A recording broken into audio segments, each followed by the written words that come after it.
Oh, puppies and kittens, welcome to another episode of Blasphemers Bible.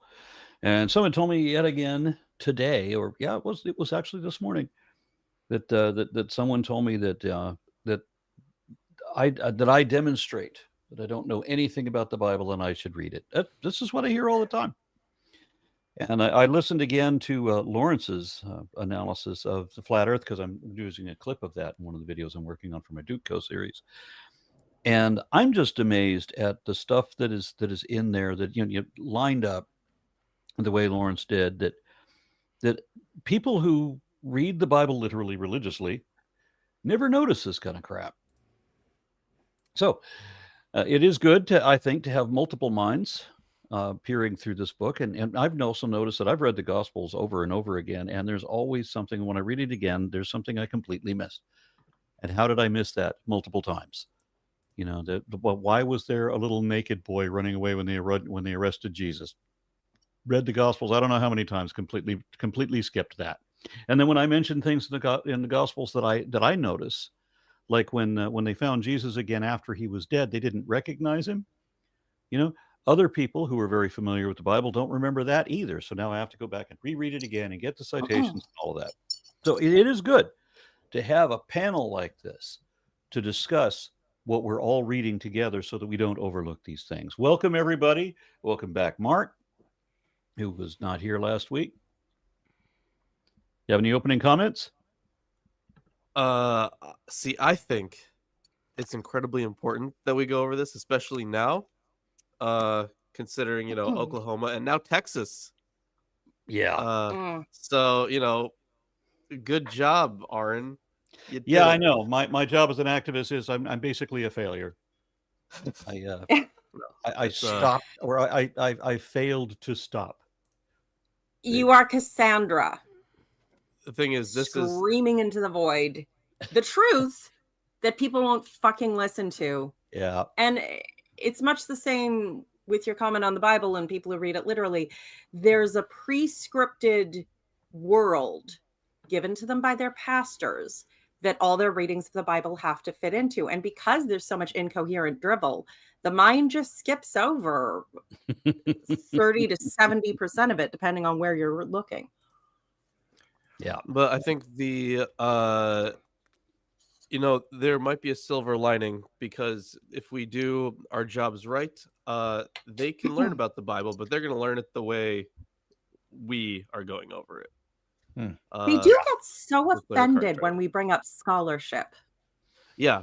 If criticism was this week, since the last time I talked to you, somebody complaining, oh, well, somebody graduated college, they must know everything.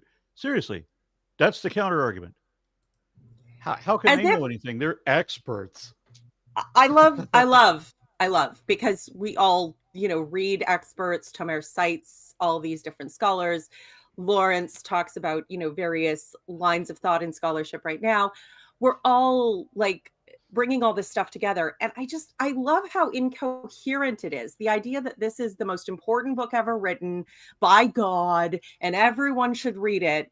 But heaven forbid that scholars should at any point in the last 700 to 1300 years actually paid attention and thought about it. Yeah. So if you know stuff that's somehow bad, you're just supposed to believe. Okay. Well, it was Ingersoll who said, you have to believe in the Trinity to be saved. Thank goodness you don't have to understand it. Okay. So we are on 1 Kings the 3rd. Yes. Solomon's wisdom, which rereading through this material, I'm like, it's a Christian, he gets put on a pedestal, like, oh, the wisdom of Solomon and all this and that. And then there's a little example that we're going to read in a little bit about the babies, which is just like crazy. Like, that's not wisdom. People would just see that and like, oh, so what's the trick? I'm going to pretend that, it's just dumb. It's a bluff, but an insane bluff. But that's the point. Wisdom is faking. Obviously, this never would have occurred This is insane. You don't know. Well, no, actually, I think that nothing like that. I'm pretty sure nothing like this ever happened. Not recorded. Okay, so Wait, did you who say is not reading recorded? today? Yeah. Wait, hold up. Would not this count as recorded, Tomer? I mean, there is no. I mean, a quarrel over a child is a fairly common thing in Indian and Far East cultures. Like, I have a comment on this when we'll get to it. Well, I mean, the story does. But to have a split it in plausible, half like, as a suggestion is not exactly a realistic one that an actual wise king would make. A real It or might actual be this wise sort judge of- or anything. It might be the sort of bluff that a petty official who has like seen 37 of these today and has not yet had breakfast might pull out to just be like, I am fucking done with your bullshit. Done. Yeah, maybe it's like a legendary story that once happened in some court case, like, you know, like it was obvious which one was the mother, which one was the real mother, and the judge just wanted to like get it over with and prove it to everyone. You know. Yeah. My question is, didn't they already have things like casting lots for this sort of thing? Like, what happens? Like, why are we all of a sudden? What do you mean? Yeah, they had casting? Oh, you're saying they would divination, trust although- in the gods to choose the right one? Maybe we should. Maybe before we talk about that, we should start reading it though. Yeah. I'll read 4, but who's going to read 3? Well, I mean, the tradition is I read the second chapter of the day every time. Do you want to read some Hebrew names on It's it? just names. It's just names. Ah, Don't, I Oh, mean, It's that literally a should be list of fun. officials. I mean, I technically- nominate Aaron to read the first chapter. Or the okay, third fine. chapter, as it were. We'll let the people who can read the second chapter. All right, one moment. Just easier that way. That's not 3 Kings 1. No, that's 1 Kings 3. All right. I'm going to do in New International Version. Solomon made an alliance with Pharaoh, king of Egypt, and married his daughter. He brought her to the city of David until he finished building his palace and the temple of the Lord and the wall around Jerusalem. The people, however, were still sacrificing at the high places because a temple had not yet been built for the name of the Lord. Solomon showed his love for the Lord by walking according to the instructions given him by his father David, except that he offered sacrifices and burned incense on the high places. The king went to Gibeon to offer sacrifices, for that was the most important high place, and Solomon offered 1,000 burnt offerings on that altar, because waste is good somehow. At Gibeon, the Lord appeared to Solomon during the night in a dream, and God said, "Ask for whatever you want me to give you." Solomon answered, "You have shown great kindness to your servant, my father David, because he was faithful to you and righteous and upright in heart. You have contributed this great kindness to him and have given him a son to sit on his throne to this very day. Now, Lord, my God, you have made your servant king in place of my father David. But I am only a little child, and I do not know how to carry out my duties. Your servant is here among the people you have chosen, a great people too, too numerous to count or number." Well, I love that sentence. "So give your servant a discerning heart to govern your people and to distinguish between right and wrong. For who is able to govern this great people of yours?" The Lord was pleased that Solomon had asked for this. So God said to him, "Since you have asked for this, and not for long life or wealth for yourself, nor have asked for the death of your enemies, but for discernment and administering justice, I will do what you asked. I will give you a wise and discerning heart, so that there will never have been anyone like you, nor will there ever be. Moreover, I will give you what you have not asked for, both wealth and honor, so that in your lifetime you will have no equal among kings. And if you walk in obedience to me and keep my decrees and commands as David your father did, I will give you a long life. Okay. Then Solomon awoke and realized it had been a dream. He returned to Jerusalem, stood before the ark of the Lord's covenant, and sacrificed burnt offerings and fellowship offerings. Then he gave a feast for all his court. How far did you want me to go? Should he finish 3? I don't know if you should Well, I finish feel like since the judgment scene is like its own thing, it. Okay, so we can talk about this Yeah. first part first. Okay. First part I'd like to talk about the 1,000 animal stacked barbecue. I'm hoping this was like sequential and like all the people came and he fed everybody, because that's freaking ridiculous. What did he just stack them on top of each other and form a fire inferno? Well, the thing is, he loves doing that. That's like his favorite thing. Yeah, that is God's he's gonna favorite do it thing. again. This marriage with the Egyptian king's daughter, that is there any evidence of such thing? I mean, that you'd think that'd be pretty significant. Well, Right. it Yeah. would be and it wouldn't. I mean, pharaohs had harems. They had many, many, many, many, many, many, many daughters.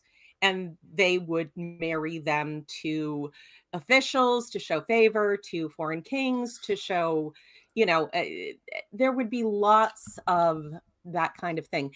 It would be significant, but at the same time, it would be normal.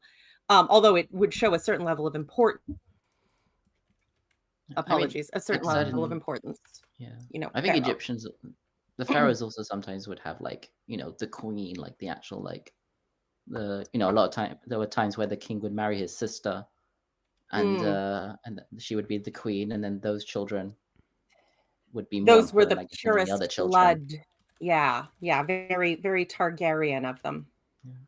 I mean, we probably could figure out like when this is supposed to be and like how strong was Egypt at the time, if it would have made sense, Mhm. or is it, or maybe this is what's that word? It's reflecting a later time when Egypt was more powerful. That's hard to tell because Egypt rose to prominence several times. I mean, it's been an epic Mhm. kingdom that has rejuvenated and revived many, many times. So it's hard to line that up. And yeah, marrying a daughter is a sign of importance for Israel, but not necessarily anything out of the way for Egypt. I don't know. This is, as we've discussed, when we're getting into the edges of history with the gates in particular that Lawrence and I'll ramble on about when we get to them. But at the same time, like the story of I ask for wisdom and I grovel before God, and I could never do this on my own. Can I please have your wisdoms? And it's very very ingratiating and groveling language typical of the court of that time, but also very much the hero's tale, to ask for the noble thing. So it's very mythological still. It does read to me like it's an alliance. I mean, it says alliance. And I'm thinking, so I've read a little bit about the Amarna letters that, there's lots of information there and how Egypt made these sort of partnerships, or were they more not so vassal agreements rather than alliances, or what do you guys know about that? Well, like the thing is, so they would like realistically, like if we're talking like very early Israel, or before you could even call it Israel really, they would primarily be vassals. They wouldn't necessarily be like, buddy. But the thing is, that's at least with Egypt. But of course, later on, Israel would become a vassal state to the Assyrians and the Babylonians, depending on the time period, right? And we do have records of that, like even records of like certain kings paying the bigger state. So for Egypt, it is interesting that there is this connection here. So there are, of course, a few possibilities, right? But since this shares at least some similarities to there are a couple of Egyptian stories, like kingships narratives, that kind of resemble this. So it might be based on those accounts, but for the time of actual writing of this, or the first time you would even have a tradition like this, where you have this alliance and then you have this sacrifice, that it might have something to do with the perspective that we've seen we're gonna see it throughout. We're gonna see a kind of a disagreement between the authors who think Egypt's pretty good and we got to seek their help because they're such a powerful nation, but then other times where they specifically are very anti-Egypt. And we get that with a few topics, right, where the authors themselves don't necessarily like each other, but Egypt is Jeremiah, anyone? Yeah, right. Yeah, but Egypt is primarily seen as a bad thing as a bad country in biblical texts. So the idea that there is this alliance made might speak to a time of authorship when they were both threatened. It could also be a negative thing because he sets up, the whole idea is to set up that he's going to have his downfall because of his foreign wives and letting them worship their gods. So it can be both a good and a bad thing depending on interpretation. He's still the one that gets to build the temple, right? So oh yeah. But that was kind of baked in off his dad. A lot that of was promised to are David that his son would build it. His son would build because he was a man of blood, and I don't even know if we got there. But And there also was one other point. Sorry, I just wanted to make one point. Whether it was a vassalage or a true allyship, it was almost certainly a vassalage. But it's important to remember that the Jews would never write it that way. The Hebrew writers would state it as though it were, we are allies of Egypt, even if they're just a petty vassal. In the war that Hezekiah survived, there's they try and write it as this great victory, miraculous of the Lord, when in reality, they fucked around and found out, stopped paying taxes, got their asses handed to them. The army slaughtered most of everyone, stopped at Jerusalem. They managed to do some funky stuff with the water supply. Maybe they poisoned it. I don't know. Paid off a huge, stripped the gold from everywhere and paid off a huge payout, including, according to the records, 2 of his daughters, to be we're sorry. We won't ever do that again. Please go away and don't kill us all. So, but they recorded it as a great victory. So, it's very much perspective. On second thought, there might be some connection between this and the Joseph story, right? Because we not only do we have a dream narrative, we also have the issues with Egypt. And if that's the case, then you could potentially see this coming from I see. The thing is, I would say from that same time period, but the writing of the Joseph narrative, we talked about it on this show, more likely comes from the late Persian or early Hellenistic period. This when the dream business was big. But I guess this one is less dream. This one isn't really dream interpretation, but it is direct dream revelation. Yeah. So it's this one is still harder to place, anyways. But I could see there being at least some connection, maybe in the opposite direction. But I could see there being some connection between. Yeah, it's more similar to the story of Balaam, with Balaam has a visitation as well. So right, yeah. Matt White says, Aaron, so to recap previous episodes, and then the whole screen just moved. To recap previous episodes, we learned that if you circumscribe David's shield, it resembles a pinniped. Solomon's seal? What is a pinniped? Yeah. You're just in denial. Yeah. And then Satan 616 says, Satan 616 says, of course, giving the humble guy what he didn't ask for is an unexpected turn and totally not a literary device. Oh no, this isn't trope 101. Yeah, and if he wasn't, if the guy's grotesquely wealthy, you want to justify that and say, well, he didn't want to be stupid rich. God made him. Because he was so wise and good and pure of heart. And think of, they're trying to sell him as a himbo. They're trying to sell him as a himbo, and I don't buy it. Then Trevor Wright says, Lawrence, you're being optimistic about people's desire to learn. But those who take it literally, like Joseph Smith, who can't understand Egyptian hieroglyphs, by the way, Reformed Egyptian. I think when it comes to people's desire to learn, I feel like it's somewhere locked in people. It just needs to be brought out with the right subject. Because I hated school when I was actually I still hate school, but I hated it, growing up, right? Like I didn't learn anything, I didn't retain anything. But then you find a subject that's actually interesting, and you just dive into it. So I don't know, maybe it's just like a thing where your desire to learn is only inhibited by the fact that most topics are boring as shit.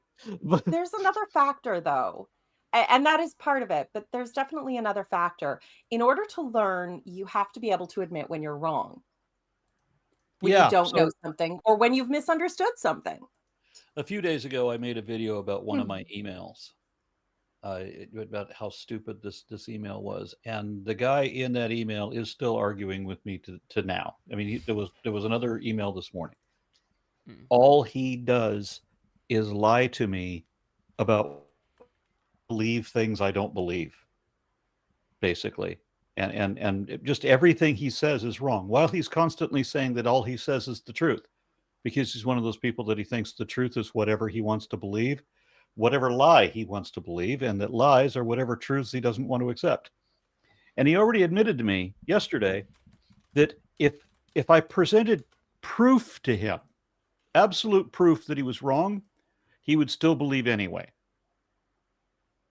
What do you do with that? At that point, you probably gotta drop a conversation. Like I was like, even recently, you know how in my video on the biblical shape of the earth, I address like not only the phrase the circle of the earth, but also the four corners of the earth, because that needs to be addressed. Like you can't have both literally, right? So now you did take the stance that it could be translated as quadrants, right? Well, no, those are different ways that the same idea appears in other Mesopotamian myths. Okay. Yeah. Four winds, four quadrants. Yeah. So circle with a cross. But anyways, there's this one dude in the comments that was like, he just flat out like stated like there is no place where it says that it's flat. In fact, in some versions it says sphere. That's a lie. It doesn't say that in any version. It might say it in some copium translations. But the but then he pointed out how like, oh well, what do you do about this verse? Like you can't have like a circle of the earth and the four corners. How do you do that? And I'm like, it's in the video, watch it. And then he kind of kept going back to that point, and now after so many times of just telling him to watch the fucking video that he is commenting on, he just chooses not to. So yeah. I'm not responding anymore to that guy. That guy's like, I know, and from having been a Christian, I'm sure Mark can back me up and perhaps provide some additional insight on this. What Arn is describing particularly is there are narratives fed to believers about what the unbelievers think. They are always nonsense. They're absolutely idiotic. Their only purpose is to serve as a justification to dismiss what the unbeliever says, so that I don't have to deal with the possibility that I might be wrong, and I can keep my faith, and then I can feel safe and everything can be fine. They will accuse unbelievers of believing whatever nonsense they have been fed. And when you say, no, that's silly, they will accuse you of lying because, of course, you must believe this thing. The entire narrative of their faith hangs on it, on you believing something ridiculous, which is the actual basis of what you're saying, as opposed to what you actually just said. So in my experience, the best way to deal with this is ridicule, not prolonged, dragged out ridicule, but like, who the hell thinks anything that's stupid? Where'd you hear that? The immediate visceral incredulity of, what? That's idiotic. Of course not. Can sometimes shock them into actually thinking about what they said you said. And maybe there's a possibility for the person to choose to be honest in that moment and have a real exchange. Yeah, well, this guy, just all he does is lie while telling me that all he says is the truth. And so one of the lies this morning was that all the facts support God. And I reiterated that there is no fact that supports God, but I'm going to challenge you to start listing what you think you have, because I'm going to bet that you can't name a single fact, that all you can do are list logical fallacies, like arguments from ignorance and incredulity, that sort of thing. Things that are not even true. You can't show anything that we can both verify that is actually true and indicative of your conclusion. That never happens. So the next response to that I got was just another list of lies, not even an attempt to answer the question. No, not a fact in there. Just lies about what I don't believe. Yeah. But anyway. Yeah, I think Tomer has commentary. Yeah. Yeah. Okay. Yeah. So now, two prostitutes. Wait, no. Wait. Although I do love hearing about two prostitutes. Let's let Tomer finish his commentary. Yeah. Let's let him start his commentary. Before something else finishes, let Tomer finish his commentary. No menage a trois on YouTube. I work with disgusting film. On verse 1, Solomon married Pharaoh's daughter. Most commentators identify the pharaoh with Simon, who ruled circa 986 through 967. The marriage is referred again in 7:8, 9:16 and 24, and 11:1. Cogan notes Noth's opinion that the marriage was brought here to highlight at the very outset the king's prominent international position, which the marriage indicated. Sweeney writes that the verse seems to contradict the viewpoint of D.H., who portrays Egypt as Israel's oppressor and forbids the new king to engage in trade relations with the Egyptians, as we see in Deuteronomy 17, verses 14 through 20. He writes that verse 1 is intrusive and is dependent upon the other notices in Kings with regards to the marriage. He takes verse 1 to be a redactional work, the work of the Josianic D.H. He writes, quote, Solomon's alliance with Egypt would help to explain his penchant for foreign wives, his tolerance for their religious practices, and his very Pharaoh-like actions in imposing state slavery on the Israelite population. Insofar as Josiah later corrects many of Solomon's faults, and those of other kings, Solomon sets into motion a pattern of misbehavior on the part of Israel's and Judah's kings that Josiah attempts to reform. End quote.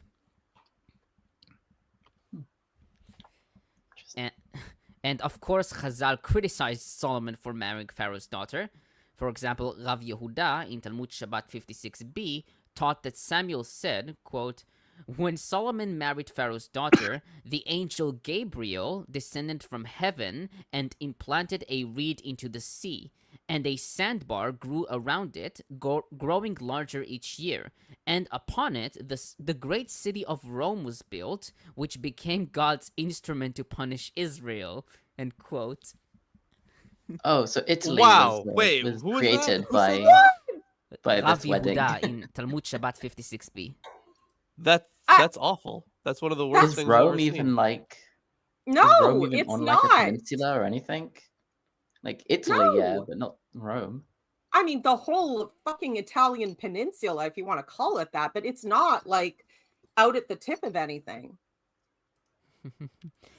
And moreover, quote, when Solomon married Pharaoh's daughter, she brought to him 1,000 musical instruments and said to him, this is the way we do it for this idolatry, and this is the way we do it for that idolatry. And he did not protest that talk. Yeah. Rome is inland. Why I thought it was even near the sea. Yeah, that's funny. Yeah. It was Gabriel's boot. Gabriel's boot kicking Israel because Solomon was given wisdom and then immediately entered into a completely rational marriage, from a political standpoint, alliance marriage, completely sensible, even wise political marriage. And so, okay, sure, why not? On verse 2, a temple for the name of the Lord. Commentators note that this is a characteristic Deuteronomic formula. DeVries takes this as indicating that verse 2 is a gloss out of the Deuteronomic school, though later than verse 3, with prior to those days, indicating a very late date to this gloss. Fritz writes that according to the Deuteronomic view, offering sacrifices at the high places was the main abomination of the kings, and was responsible for the downfall of the kingship. Thus, quote, the people are included in this practice of disregarding the command to sacrifice only at the temple, end quote. Yeah, I mean, the thing is, there is still, I mean, yeah, he even says, like, because There's no still no house had yet temple! been built. But the, yeah, the thing is, I totally see this as yeah, because what Tomer just said was absolutely right, that this was like the biggest issue for them. That was the reason that they were persecuted, is because the high places did not come down. So even when there was a good king, the high places were still up, and we have quite a bit of archaeological evidence for these high places and for worship of definitely not Yahweh happening at some of these. Although I'm not sure entirely where like every Yahweh inscription or like even potential like statuette has been found or anything. But there have definitely been sites that have that are like open air and usually like have like stones being placed all around, right? Which is kind of how like a lot of these sites, a lot of I can't talk right now. A lot of these sites that are set up by the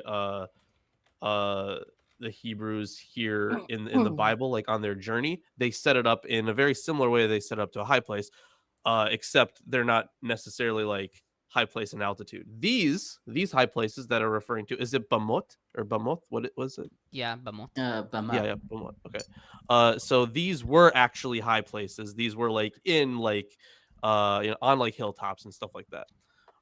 So they were actually high places. And but it is we've pointed out before that. Sorry, it seems like the Bible has been polemicizing against high places since like Genesis 12 and stuff. It has, yeah. Well, depending on the authorship, because remember the Deuteronomistic stuff was written in the time of Josiah, and that was run by a Yahwist cult. Basically, the natural Israelite religion worshipped lots of different gods and started in high places, and eventually there was centralization around temples and smaller things, but also the traditions. And then the Yahwist cult, Yahweh alone, we should only worship Yahweh, took over, and they wrote as if it had always been supposed to be Yahweh alone, and everybody who was doing the actual traditional ways of worshiping in various places and with the ancient traditions were just dirty idolaters bringing in the foreign evils. So it's all very retcon. Right, they have to. There is like apologetics where it's like, okay, so before there's the tabernacle, the forefathers, they can set up their own things, their own altars, and then then they decided that the tabernacle was destroyed in Shiloh, so during the time of Saul, I think, till Solomon's temple was also a period where they were allowed to worship outside the temple. But you also have to think But- about. yeah. I'm sorry to interrupt. Just before I lose it. So you also have to think about the fact that because they, at the time this is being written, you have to consider whether or not they are in exile. Because if they are against worship outside the temple, then it would have to be a time when the temple is standing. So if this is pre-exilic, then saying like, hey, all your high places, all these other places that Solomon went to offer sacrifices, shouldn't be doing that because you can't do it outside the temple. Because in in the exilic and post-exilic period, they realized, oh shit, we kind of have to worship outside the temple. We have to figure something else out. So because of these polemics, this would make sense as they would. I that don't section. think I don't think they set up altars and did animal sacrifices after. Well, they would in usually do it at exile, I home, think. is the thing. But the idea of like, it's referenced at least like, oh, because there had not yet been a temple. That to me points towards the importance of the temple and how it is in contrast to the Bamot. Okay. On verse 3, except that he offered sacrifices and burnt incense on the high places. DeVries writes that DH admits that Solomon used the high places to make use of the Gibeon story. He writes, quote, "The very fact that the legend does take place at Gibeon proves that it is very early, virtually contemporary with the event itself, because if it were of late origin, this element would never have been inserted." End quote. Yeah, I think the apologetic is like it was technically allowed, but the big issue here was that he delayed the construction of the temple for 4 years, and then this is supposed to be him worship. The fact that he went to this, Bama in Gibeon or whatever it was, that was like him like delaying building the permanent structure. That was the big sin, not the idea of just worshiping outside. You don't build a temple in a day. It's not just like, Yeah. Maybe you don't build a temple in a day. I think the problem is deciding where to put the thing, which I find interesting too, because part of the tabernacle concept is also, which I think it's an innovation, that the temple or whatever houses the presence of the Lord could be mobile versus stationary, and it has to be in one place. I mean, I think it speaks to a nomadic origin, but still, yeah, it's definitely an innovation to have like a mobile temple, not just idols, which obviously are quite mobile, but a full ceremonial mobile unit, if it will. Yeah, I mean, we don't have any archaeological evidence of there being a tabernacle, but it does make sense that there was, before there was a stone structure, maybe there was a wooden structure with a tent covering, and then it was, as it was, emulating the sort of They could just do like we did when we were kids, just spread some blanket or cardboard boxes over some chairs. Yeah. I used to build the dopest pillow forts. And and if it comes from a tradition of people that were nomadic with shepherds and sheep and moving around and stuff, maybe it does reflect like an older tradition of at least one of those temples that were kind of that were kind of brought into the Yahwistic cult. Maybe they did have an actual traveling tent. But it probably wasn't as extravagant as the one in Leviticus. I mean, yeah, the writing is always there's a hint of exaggeration in a lot of the descriptions, as we've pointed out. But it definitely reflects that. It's kind of funny, too, because that's the point of an idol, is to bring a symbol of the god with you. It's very small. It's very mobile. So they have to go through this whole innovation to get around and not do the idol thing. God. Yeah. It's very complicated. I mean, it could be like the whole idea of the temple and Jerusalem having an inner sanctum and an outer sanctum and the altar and the other pieces. that could have been something that developed over time. So it could be that the oldest tabernacle was really just a small tent for the ark, and the ark was, one of the more important pieces. I like the way the Buddhists did it. They just made their gods really fucking big. Have you seen the? I mean, they have Buddhas out there that are so big that they could beat up Godzilla. Nice, but then they do. The South Americans have a Jesus that big. Your big. Yeah, well, maybe. Flying Jesus. Yeah, Kaiju Jesus versus Kaiju Buddha. Fight! And Lawrence, this is another thing that I find interesting. The seven-headed serpent exists in Revelations, but it also exists in Hinduism. There's a few places that motif pops up. Isn't that Well, that's a interesting? Babylonian thing too, isn't it? It is, yeah. So it would speak to like the early origins of having something like that, but the way that it pops up in depending on where you actually are, like the thing is, the origins of this would have probably been so long ago that whatever original meaning it had was lost. So the thing is, the way it pops up in Revelation would, I haven't read the like too much into the Hindu text it pops up in, but I would think that they are quite different in what they're supposed to be, but it certainly does pop up in a couple of places around the area. Yeah, it does seem that geographically areas that are adjacent to one another, like Persia and India and that part of Asia, they seem to like cross ideologies. Things blend, like what's happening, or like what happened in Pakistan, where you've got kind of a blend of some Hindu with like a lot of Muslim Islam ideas that are kind of blended together, like an Indian Arab blend. Oh, that would be Yeah, Sikh. please.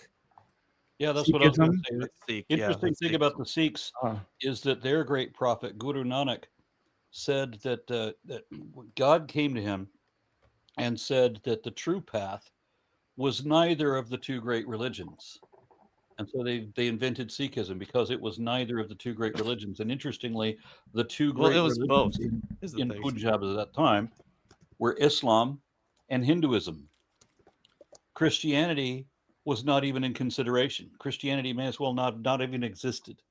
Oh yeah, because like there was a lot of that was during like what, the 17th or 16th centuries. I forget when exactly, but it was around that time period. 1400 something. There was quite a lot of, well, I think that was like a foundational one, but then for the Sikhs it's a combination of the two religions. It's a combination of Islam and Hinduism, where they have like the true name, I think they call them, and that's supposed to be like, it's very similar to like the oneness or of the monistic idea, but then you have like a whole bunch of lesser things that you don't really call deities, but they're basically deities. Yeah. Sikhism is very interesting. We have a lot of Sikhs in Canada, and by and large, they're lovely people and do lots of charitable work and don't ever knock on my door and annoy me, unlike the Jehovah's Witnesses and the Mormons. So and I think that they do a lot of charitable work, yeah. And I think like they accept like anyone. I forget the name of their temples, but like if you're like during some of their festivals, like if you're like hungry or something, you go to one of their temples, they'll feed you. They'll just feed you. Yeah, they're great that way. And they're like 2 blocks from my house, and they're great. Just wanted to just another off-topic comment quickly. The Christ the Redeemer statue you mentioned is only 30 meters tall, which is under 100 feet, and the tallest Buddha statue is like over 400 feet. So they don't really compare. Yeah. So I remember Jesus when he was only knee-high to Buddha. Oh, God. All right, so are we ready to start talking about prostitutes? I'm on verse 4. Okay. How long have I done this commentary? Like, I think a quarter of an hour, and I'm at verse 4. It's all your fault. This is me laughing from a point of empathy. Of course. Okay. On verse 4, Gibeon. on verse 4, Gibeon. Sweeney notes that several traditions illustrate aspects of Gibeon's relations with the house of Saul and David, as we see in 2 Samuel 2, verses 12 through 32, and 21, verses 1 through 14. Moreover, quote, biblical traditions suggest that Gibeon is key to David's assumption of kingship in Israel, end quote. For example, when David was a Philistine vassal, Ishbosheth's confrontation with him at Gibeon suggests an attempt to protect his territory against Philistine occupation. David later turned over against the Philistines, and Gibeon remained loyal to him. Sweeney further writes, quote, Solomon's worship at Gibeon presages his tolerance of foreign religious practice. Yahweh's promises to Solomon are conditioned on his adherence to Yahweh's commands, in verse 14. But Solomon does not adhere to these conditions. Consequently, he does not attain old age, virtually bankrupts his kingdom, and finds himself surrounded by enemies at the end of his reign. On that same verse, the most important high place. In Hebrew, Habama Hagdolah. According to 2 Chronicles 1, verses 3 and 5, this is the tent of meeting and the bronze altar which Moses had made in the wilderness. This view is expressed by Josephus in Antiquities 8:22 and by traditional commentators. We are not told elsewhere that Gibeon was a major cult site. Cogan takes chapter 3 to be based upon a Gibeonite Benjaminite tradition. He writes that there is no reason to assume that the current narrative is a historiographical invention, since the Deuteronomic viewpoint rejected all high places. And Fritz comments, the cultic place at which Solomon sacrificed probably has to be understood as a Canaanite sanctuary, because the sacrifice on a non-Israelite altar would not cause any problems, since no conflict arose with the Deuteronomistic ideology of Jerusalem as the only legitimate cultic place. Thus far, it is impossible to locate such a sanctuary archaeologically, end quote. Still on that same verse, Well, Solomon, sorry. No. Sorry, no. Go ahead. I think we already covered most of this stuff in our chat earlier. Yeah. Still on that verse, Solomon offered 1,000 burnt offerings. DeVries takes this number to be a gross exaggeration, quote unquote, which, quote, serves the same purpose as the emphasis on the identity of the altar, end quote. Kimchi wrote that Solomon did not offer 1,000 sacrifices on one day, but before he returned to Jerusalem. Likewise, Cogan writes that the number 1,000 refers to all the sacrifices that Solomon did, probably in a year. He proposed that 1,000 is a typological number indicating a multitude, as we see in Deuteronomy 1:11. I hope so. At this point, I think he only had one priest left. That's exhausting. Okay, on verse 7, I am only a little child. Josephus, in Antiquities 8:211, wrote that Solomon began to rule at the age of 14. According to Seder Olam Rabbah, Solomon was 12, a reading favored by traditionals like Rashi, Kara, and Kimchi. Cogan, however, takes the phrase to be rhetorical, expressing lack of experience and humility. He notes David Noel Friedman's research that, on average, the Judite kings ascended to the throne at the age of 22. Likewise, DeVries notes that after 40 years of rule, Solomon is said to have had a 41-year-old son, seen in 1142 and 1421, and hence had to have been a married adult at the time of his accession.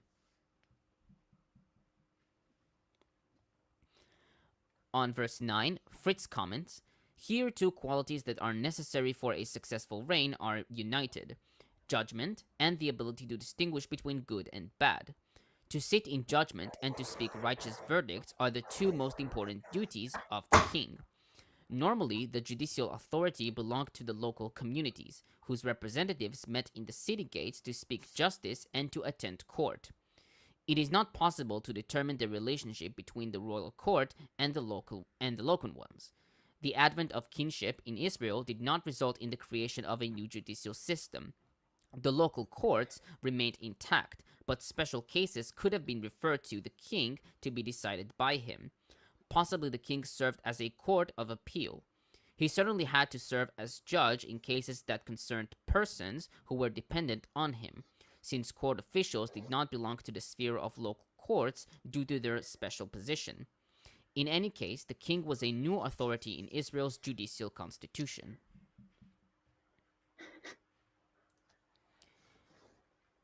On verse 12, a wise and discerning heart. Talmud Chagiga 14a reads, wise, in Hebrew chacham, this is a student who makes his rabbis wise. Discerning, this is one who understands something new from something else he has learned. End quote. DeVries notes that the present use of the term wise constitutes the historical point of origin for the tradition about Solomon's great wisdom. For example, Gersonides wrote that this hints that Solomon's wisdom was greater than David's wisdom and the king thereafter, or that his wisdom was greater than the wisdom of all the generations before him and after him. I do want to point out real quick that stories about the wisdom of heroes or figures of the ancient past, those came about later, and while I'm sure they I'm sure they happened like before the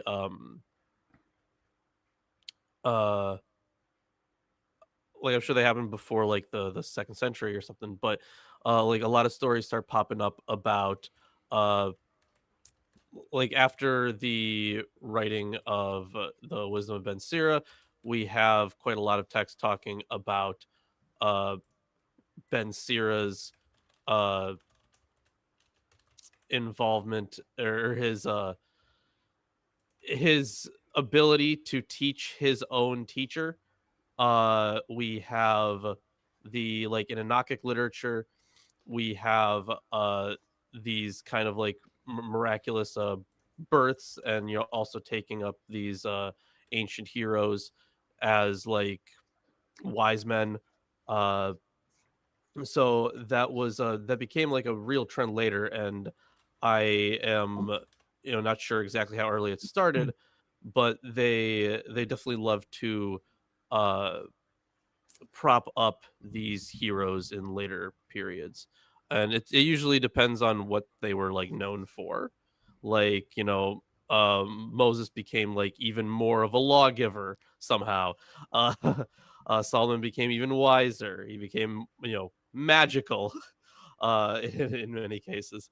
So that stuff definitely starts happening later, a lot more during like medieval Judaism, but yeah, I'm not exactly sure like when that trend started.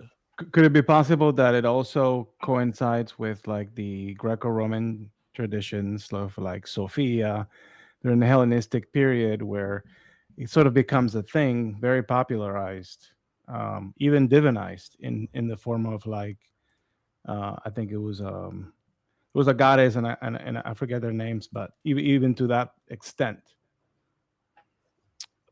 Totally, that's totally possible. It could be. I think although I would think this text is earlier than that, but yeah. I think it could have sort of come to fruition closer to that point. Like it's there's always a respect for wisdom, but the sort of building up of wisdom as this, ultimate virtue, the goddess Sophia vibe, it seems to be growing. I mean, this story obviously very trope, but also early. It's not nearly as involved as like the Joseph narrative or anything like that. I just find it so interestingly, like on verse 28, at least my translation says regarding Solomon's wisdom, for they realized that he possessed supernatural wisdom to make judicial decisions. Like, that seems like a more modern, more developed concept to me. Yeah. The stuff that we the Hebrew is like Chachmat Elohim, which is like you could say the the knowledge of the wisdom of the gods or divine wisdom. Yeah. Interesting. Did you I had to run down for a religious ritual, just summon a little demon. Did I miss a verse? Did you talk about Solomon's age in verse 7? I did. You did? Okay. Yeah, I did. He mentioned it. Yeah, Okay. wasn't even old enough for Matt Gates. Yeah. Oh, damn. Oh. We don't Although we he don't have was to talk about him a anymore. Catholic priest. Yeah, he was certainly a priestly. Yeah. Oh my God. No, but I think the last perspective you brought forward was the most reasonable one. The idea that it was, humility and inexperience, and this is supposed to happen at the beginning of his reign. Who's Right, because the who's word whistling? Na'ar There's doesn't someone mean... is whistling. Where the hell Oh, is is that that the coming parrot? from? Is that the bird? Nope. Somebody else on the Peter? parrot on the panel have a parrot? I think Peter has. I think Oh, that's it's what it Peter. is. Yeah. Yes. Yes. Okay, there you go. Mm. That is a cool looking... What breed is that? Oh, This look at is the a pretty this is a baby. black-tailed Crebo from Aw. Central America, and I named it Santanico. I named her after the after Salma Hayek's vampire in From Dusk Till Dawn. Nice. Very nice. The day I got her, she bit the hell out of me. No way. Oh, is that the one where you showed us your thumb and it was all like ripped up? Yep. Yep, this is the one. So what happens? Did they get used to you, and then it's like no longer a threat? That's right. The babies are bitey. Hmm. She doesn't get A handled lot a of- lot, so I'm making an exception today, so she gets used to it because she's going to be 8 feet long when she's grown up. So Make friends now. yes, Very reasonable. I do find it strange that the attitude of having to take anything literally and everything means that these rabbis have felt obligated to think that Solomon became king at 12 or 14 because he says, "Oh, I'm just a child." When I mean, obviously, Yeah, but they also countered. They were like, "Well, maybe how old do we think he is?" And then they looked at the numbers of the year, like it says, "Oh, and then this happened and this happened." And then like it seems that he would be 12 because of like if you count from his birth narrative, then you have how long did the whole story with what's his name? The Absalom. prince, Absalom. Yeah, so it seems to add up to about 12 years. So that's where they got the idea from. So it's based on textual, I don't know what the word is, like reading between the lines, I guess. Extrapolation. Yeah, that's probably the right word. Exegesis. And finally, verse 15, Rashi, based on Canticles Rabbah 1:9, comments, Solomon understood that his dream was true. He heard a bird chirping and understood its language, a dog barking, and he understood its language. End quote. Oh shit, maybe that's us here. Yeah. He woke up, heard a bird speaking, and was like, "Oh, that was a dream, and this is real life." This was a Yeah. prophetic manifestation of the power of God. Mm, Wow. fun. Yeah. God is super tropey and weird, but also I mean, if you could apparently understand animals, it would be so like you'd be walking down the street and you'd be hearing like squirrels like nattering at each other. It'd be like so annoying. So Solomon wished for wisdom and became Dr. Doolittle. So Matt White says, Aaron, nomadic tabernacle, Yahweh is the God of trailer folk. I like that. I mean, evidence suggests you might be right. Yeah, I mean, I've lived in a few trailer parks I mean- in my childhood. You can probably tell. I mean, they almost had as much incest in biblical times. That's true, but there were a lot less people Yeah. in the world. I mean, he was the god of the southerners, down there. Bang, bang, bang, bang, bang, bang, bang, bang, bang. Exactly. It always seems like that's the problem. If you go south, you're gonna find some issues there with people doing stuff. Don't marry your cousins. Family trees should not be wreaths. Okay, but I ain't paying for 2 weddings. You're gonna get Habsburg on us, is what you're gonna do. All right, so are we ready for the prostitutes? I haven't. Tom is not ready. And Fritz comments, I'm still on that same comment. Fritz comments, the final verse describes Solomon's awakening and his return to Jerusalem. By marking the event as a dream, it is once more characterized as a revelation. In this dream, the whole reign of Solomon is placed under the promise of the blessing of God. The mention of the ark in this context emphasizes that in traveling to Gibeon, Solomon did not deviate from the proper cult of Yahweh.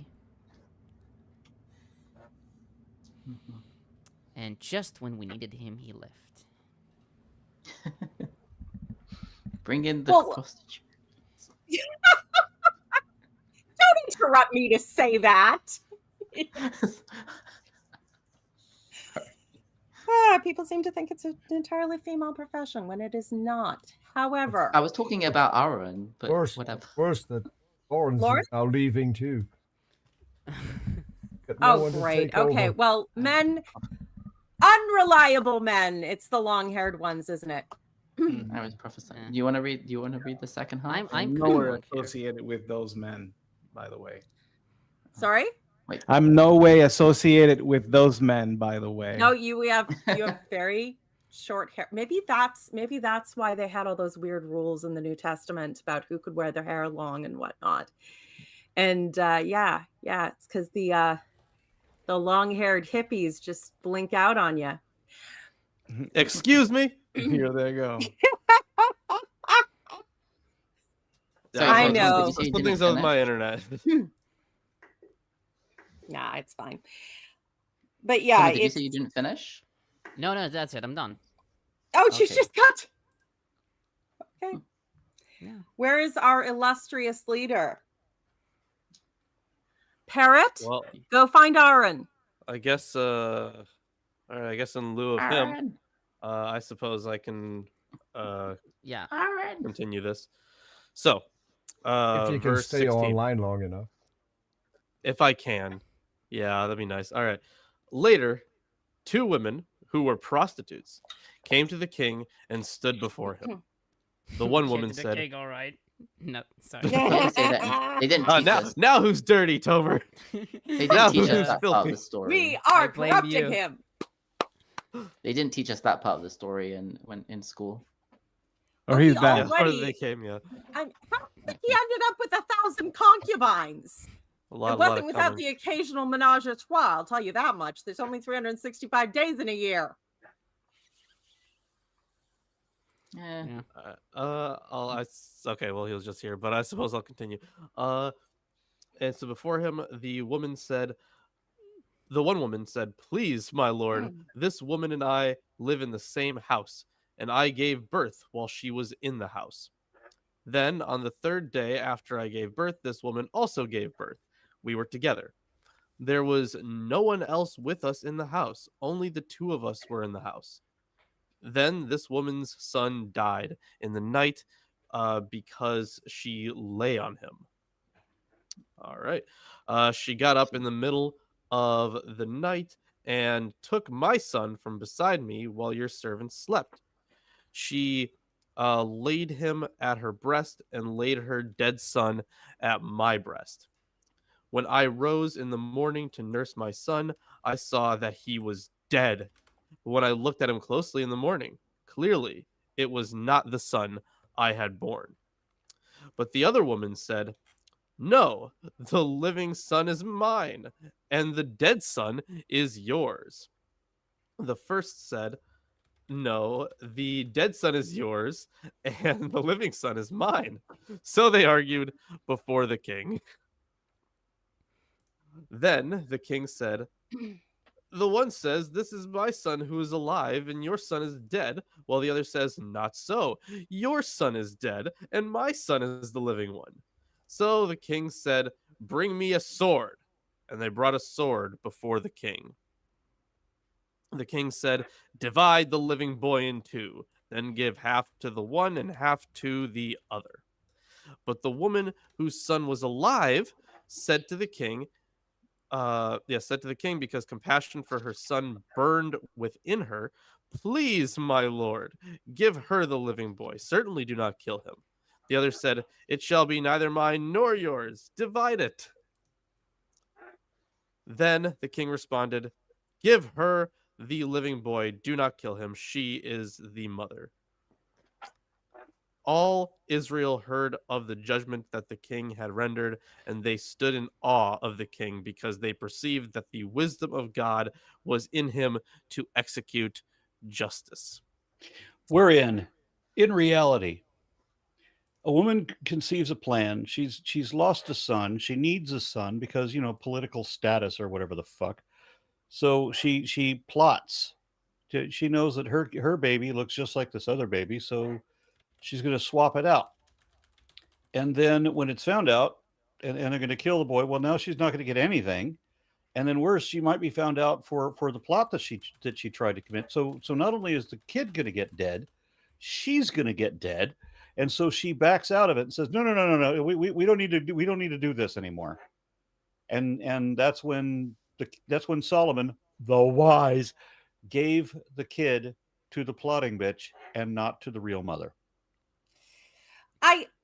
Much as I hate to speak in defense of the Bible, and yeah, this is a pretty ridiculous way, and the idea that only your mother is interested in you not being cut in half as a baby, because everybody hates babies. At the same time, a woman who has just lost a child, particularly if it's kind of her fault because he was sleeping in bed beside you and you smothered him by accident, grief makes the brain do weird ass shit. The idea that this is my baby and I'm going to talk myself into it, and half my brain knows I'm lying and half my brain doesn't, and then I don't even, sure, fine, whatever, cut him in half. No, if I can't be happy, no one can be happy. None of that is rational. That is the kind of thinking that people are prone to when they have a mental breakdown from grief, trauma, guilt, that kind of delightful soup of insanity. Mm-hmm. Here's what we know these two women lived in the same house, but we don't necessarily know their relationship, like how friendly they were with each other. I think they're prostitutes because it eliminates the need to have the father come in and say what's going on. Yeah, and also they live together. Like, could be like some sort of brothel or something. Here's what I even though they want to lived know. together, they might have been like enemies before.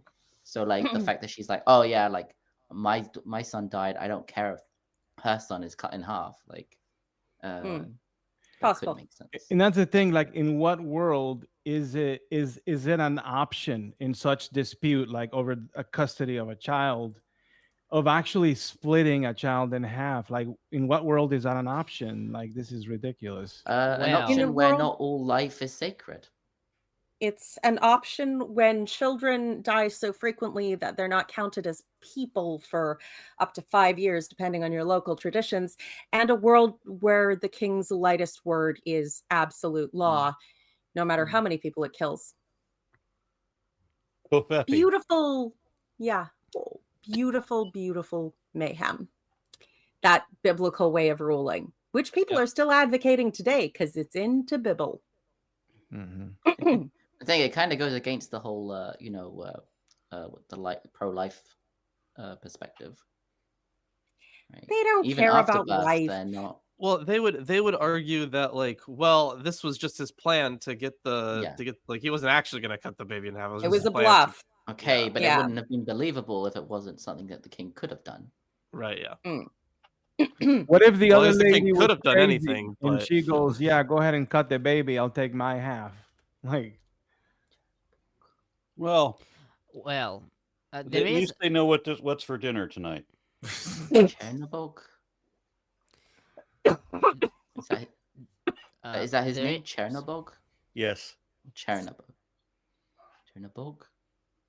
I thought bog means God. Yeah, I don't know, Russian, you'd have yeah, to ask book, Lawrence. yeah. Oh, it does. Okay. My Russian is now at a beginning student level, so you have to ask Lawrence. Yeah, means God. Okay. Ah, it does. Well, there is an interesting parallel with the story, as noted by DeVries. He writes that Hugo Grissmann has identified no fewer than 22 stories of an abused mother and her endangered child in the folklores of various peoples. The most striking parallel is perhaps a Jataka story from India, according to which a she-demon claims a child left on the river bank, and the deity threatens to tear the child apart when the mother demands it, but gives it to the mother when the mother refuses to accept half. That's interesting. So they rewrote this for Solomon. I mean, Well, it's unclear about the origin. That's the. It is I a don't know if possi- that's similar enough. It is. I mean, Not- it is possible. Yeah. It is possible, but according to DeVries writes that the exact wording of the anecdote may be Israelite, but he writes that the story itself comes out of international culture, and I think that I think Cogan writes that. Let me see. I mean, it sounds like the thing that you might say to children fighting over a toy, right? Where it's like, neither of you can have it. And then it's, if the child is, oh, okay, let him play with it, then you know that maybe they're the owner or something. I don't know. Or they're the more mature ones, so you want to reward them for not being willing to chop up their toys over a tantrum. I didn't mean they copied it directly from that transcription. We're all discussed on many occasions how, ideas go into the general soup and they reemerge on a theme in many different areas. And half remembered tales to tell your kids, morality tales to get them to stop being such little selfish buggers. Yeah. Half remembered stuff- tales. I like that. That describes so many times when I'm trying to figure out what I did last night. Oh, well, that you might have more direct cause for your temporary forgetfulness. Is that like a nightly job that you do, chasing tail around the town? Yeah, once upon a time that would have been applicable, but that would have been like 40 years ago. Yeah, I was referring to the snakes, but whatever. 40 years There ago, have been back a in few your times when I would 80s. wake up in my tent and wonder, where are my pants? As long as your children brought them back walking backwards and not No, this looking was at before your children. nakedness. Yeah. Yeah. Now you got no one to curse their descendants. How sad for you.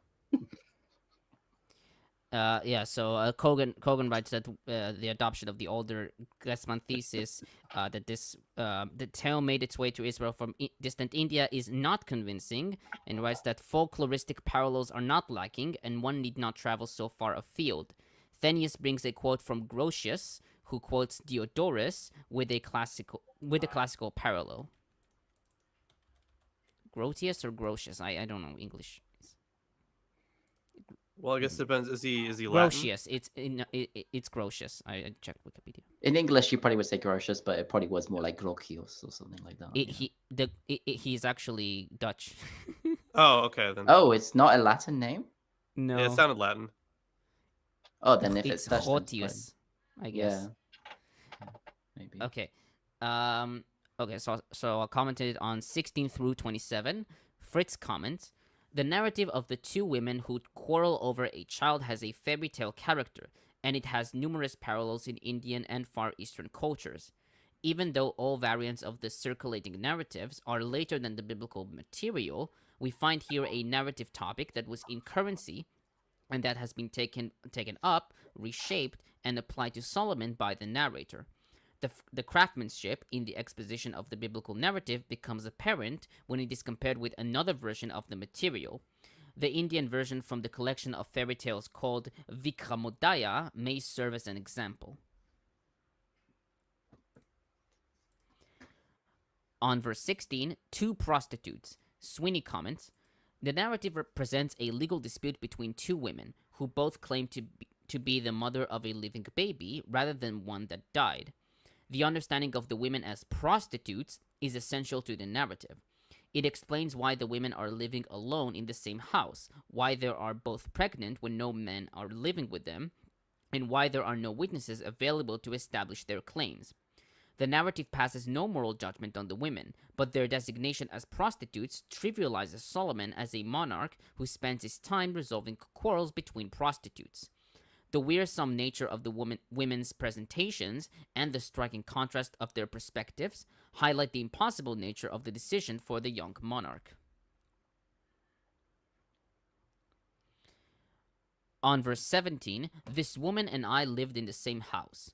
Cogan notes that some commentators, like Knox, take the same house to be a brothel. He writes, however, that there is no evidence that such an institution existed in antiquity. He suggested that they might have lived in an inn, used both as a guest house and as a meeting place for males with prostitutes. Likewise, Targum takes the women to be innkeepers, and I think Gersonides as well speculates that they were innkeepers. Oh, right, because the words Zona seems to be, we're not sure if it means prostitute or innkeeper, always. Yeah. Like the story of Rachav. Mm-hmm. And finally, verse 28, Sweeney comments, the concluding statement in verse 28 confirms the narrative interest in demonstrating Solomon's wisdom, and it further confirms that he is indeed ready to serve as king. And yet, there are also critical dimensions to the portrayal of Solomon, although they are not inherent to the narrative itself. One must ask why Solomon serves as the chief magistrate. Examples of the king acting in this capacity presents models for the abuse of power, such as Saul, who condemns the priests at Nob, in 1 Samuel 22, verses 6 through 30. David, who sits in judgment of himself for his adultery with Bathsheba and murder of Uriah in 2 Samuel 11 and 12, and Absalom, who employs the exercise of judicial authority to build support for his revolt against his own father. Although the king is responsible for the maintenance of justice in the land, according to Deuteronomy 32, verses 41 and 42, Isaiah 11, verses 1 through 5, and Jeremiah 21, 11 and 12, the Deuteronomic law code presents a very different view of judicial power in which the Levitical priests, not the king, serve as the chief magistrates of the land. Deuteronomy 17, verses 8 through 13. From the perspective of Deuteronomy and the Deuteronomistic historian, Solomon's assumption of judicial power is illegal. Very interesting. I have heard of, well, I don't know if it's real, but ideas of traditions where, the king has at least one open court day where anyone of any station might be able to, once a month or something, come in and get their case heard. But yeah, it would be a little weird for him to be directing every little dispute, especially for such a great kingdom that is so vast and huge. How does he have time to how does he have time to legislate or magistrate or whatever when he's having to husband so very much? Maybe the same way he did the judgments, delegation. Yeah. I'm imagining some 600 or so wives and concubines that are not all that satisfied, really. Maybe some of them are lesbians. Well, I mean, just imagine when every time is a quickie. Because that's all there's time for. Thanks. I have better things to imagine. So I have Christian. Of course I do. So Ephraim. In your basement? Yes. I don't have a basement. Ephraim writes that the description of Solomon's qualities in the Holy Scripture is a way to foreshadow the qualities of Christ, to whom real wisdom and sovereignty belong. It was It's like the idea of right when you said I have Christians, I'm like, I bet this somehow foreshadows Jesus. Yeah. like it's interesting how Christians use the word foreshadowing and prophesying and what's the other one that they use? Like it's There's Jesus fulfills something. It's fulfills, like forerunner, yeah. foreshadow, fulfillment. Yeah, it's really funny when just copying and trope explain it so much more clearly. You can't say like, oh, Harry Potter, foreshadows the fan fiction I wrote about Snape. Like, it doesn't work like that. Although I do like No. that example. That's pretty good. That is No. the best. I'm using that forever. Thank you. Maybe use a better franchise. That was the first one that came to my head, like bad fan fiction. Yeah. There's Lord of the Rings, right? There. I'm sure there's tons of fan fictions of that. It's been around for long enough. Yeah, probably not as much. Internet gonna internet. Yeah. I wanted to quote from Hippolytus, who lived in the 3rd century, but because of time, so I just read a summary. Solomon received this wisdom from him, i.e. Christ, and passed this along to us in authoring the book of Proverbs. Yeah. I wonder. I as far as I understand it, the book of Proverbs is like older than the story of Solomon being wise, right? Like it's more like here we have book of Proverbs. They ascribe it to this wise king, and then they're like, okay, we need to put in his story some. Well, that's some probably wise why. decisions or something. Yeah.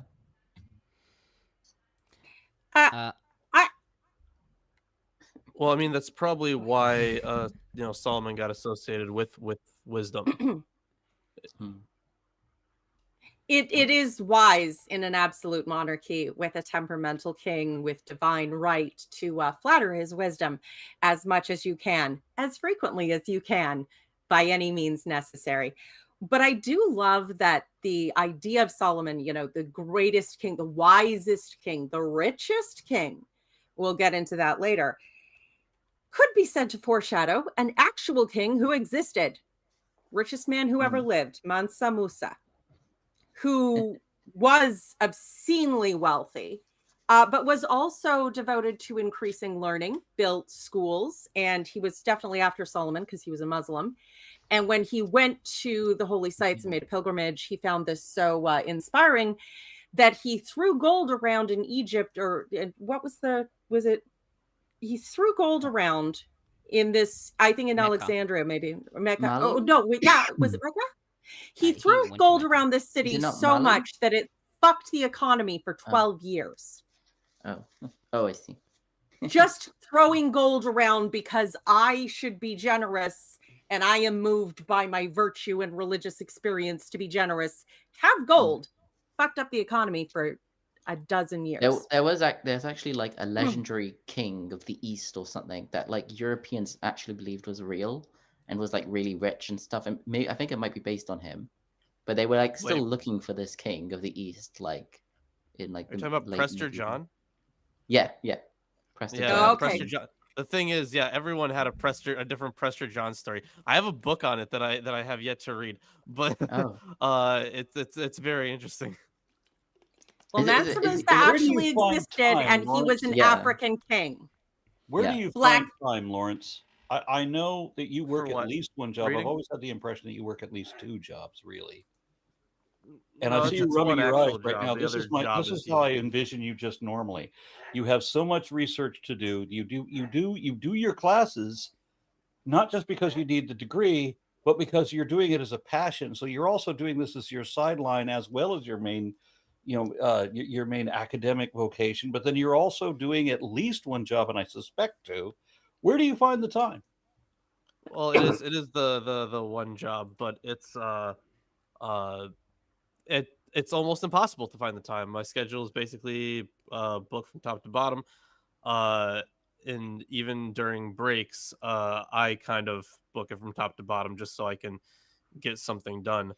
Like if if it weren't for how hectic and packed my schedule was, like I'd be releasing more videos. Like I'd be actually doing stuff. I'd actually have a chance to, like, a real chance to, like, read through like all the papers and books I have to read through. But could I just offer another thanks that you take your increasingly precious time to do this show. I feel like this is very important, what we do. I think especially upcoming in this upcoming age of Christian nationalism, it's going to be a good thing for people to be biblically literate. So absolutely, that yes. is very true. Yeah, Yeah. absolutely. I mean, Lawrence is Agreed. lying about his time management skills. Actually, time runs slower in his labyrinth. Hey, I mean, I've had times where medicine, health, everything, it's been very difficult for me to sit and read in the way that I naturally tend to. And there are a lot of accommodation things. I'm sure you may use some of them already, where we'll just read through articles to you using like an AI voice or whatever. And when you're having to multitask, granted, you need to have one of those tasks that's more mechanical if you're going to listen to audio. But it's how I multitask when I'm trying to get knowledge in and also do practical things. So what Lawrence isn't telling you is that much of his secret is in that hookah right there. It keeps him going. Yeah, that is true. Nicotine is amazing. Yeah, but we know that it is nicotine because if it was anything else, he wouldn't be as productive as he absolutely has. Right. No, but also like especially like this semester or any semester I take a Greek course, those are always super time consuming. Like any foreign language is super time consuming if you really want to learn it. But yeah, like right now I'm writing a paper for my Greek course that is like we read this we read this story called An Ephesian Tale, and we read it in Greek. But the when he wanted us to write a paper on it, the only thing I could think to write a paper about is the Acts of Paul and Thecla, because the Acts of Paul and Thecla is a Christianized Greek romance. So it is really, yeah. Like if you read like Ephesian Tale, or if you read Calaroe, or if you read Daphnis and Chloe, or like any of these other second century, it's the same time period too, second century romances, like they're fucking insane. Like they go from place to place. There's this weird love story where they're always apart and trying to find each other again. But it's weird magic shit. A lot of weird magic shit. A lot of crazy stuff. There's like pirates sometimes. There's it's great. It's great. I got to read a comment. Furthausen says, read Bible many times, wanted a different reading, and I found ASS for all my needs. Yeah, damn straight you did. Milwaukee atheists. Damn straight. Go watch our show, Ass. We have completed it. So Atheist Sunday School on Milwaukee Atheists, read through the whole thing. It's a freaking crazy book, I'm telling you. I was on that show once. No, you were on it 3 times. But Lawrence sabotaged me. No, that's not what happened. Oh, Tiddums. Yeah, he filled me full of rum before putting a camera on me. That is true. That is what happened. Oh, you had a rum-filled ass episode? Yes. Wow.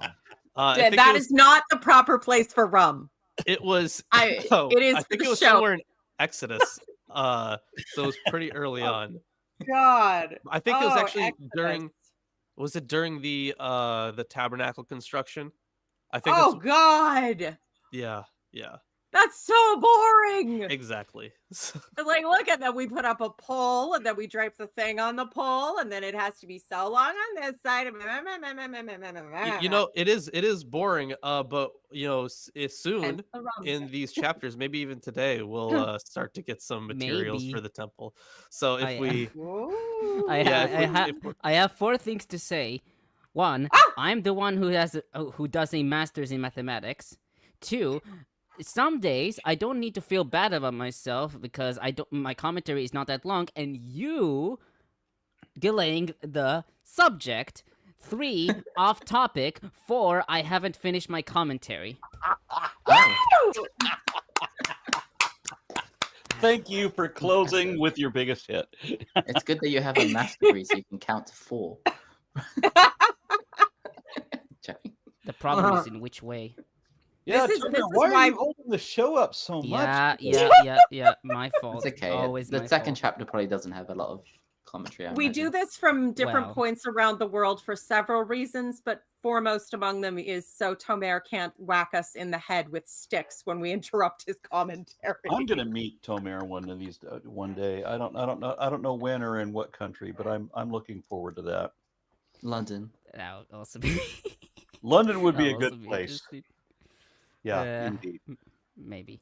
Okay. Where was I? Yeah, Ephraim I and don't have any August- real friends, so come visit me. What verse are you on, Tomer?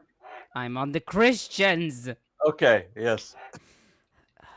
Ephraim and Augustine said that the mother who killed her child represents the synagogue, whereas the other, who is falsely accused, is a figure of the church. Holy shit! Synagoga, Yes. synagoga and ecclesiastica. Fuck! It was a real thing. Is this where that weird ass shit about anti-Semitic shit about Jews killing Yeah. babies came from? Kind of. Ugh. And I wonder if It comes from like the some English. Christian would say that kind of BS. I wonder that. And I can't believe that there was someone who made that claim about this text. Just incredible Oh how my Christian God. theologians are so easy to recontextualize even scripture to say whatever they want to say. It's incredible. You know, I don't know if the early Jewish synagogue really persecuted the Christians or if they just disagreed with them and hurt their fifis like modern Christians think persecution is. But I am just like, the Christians have never forgotten this narrative that they probably frankly invented about how hard the early Jews were on them, and they were so mean, we're just going to hate them forever. And then, pogroms.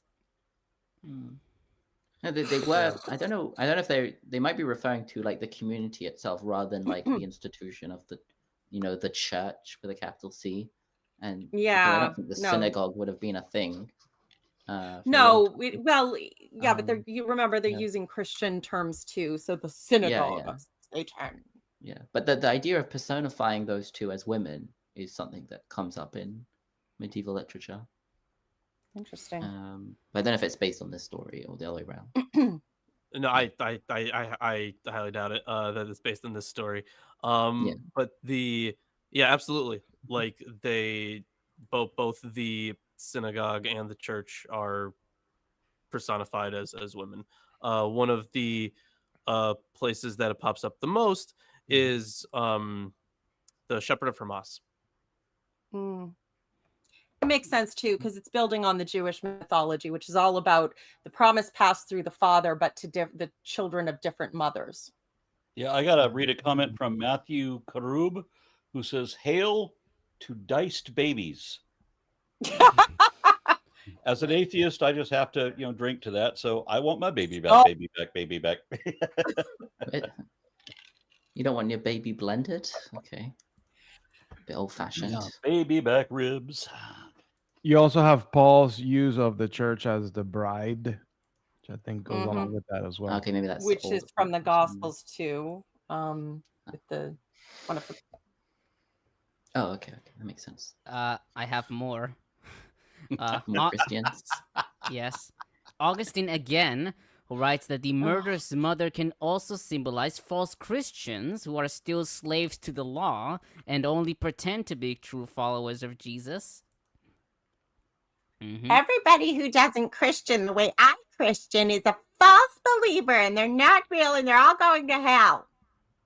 Now, speaking of which, I just saw a comment just now that says that regarding this show, it says you have people recite the words and you analyze the literal meaning of those words, but your podcast lacks nuance.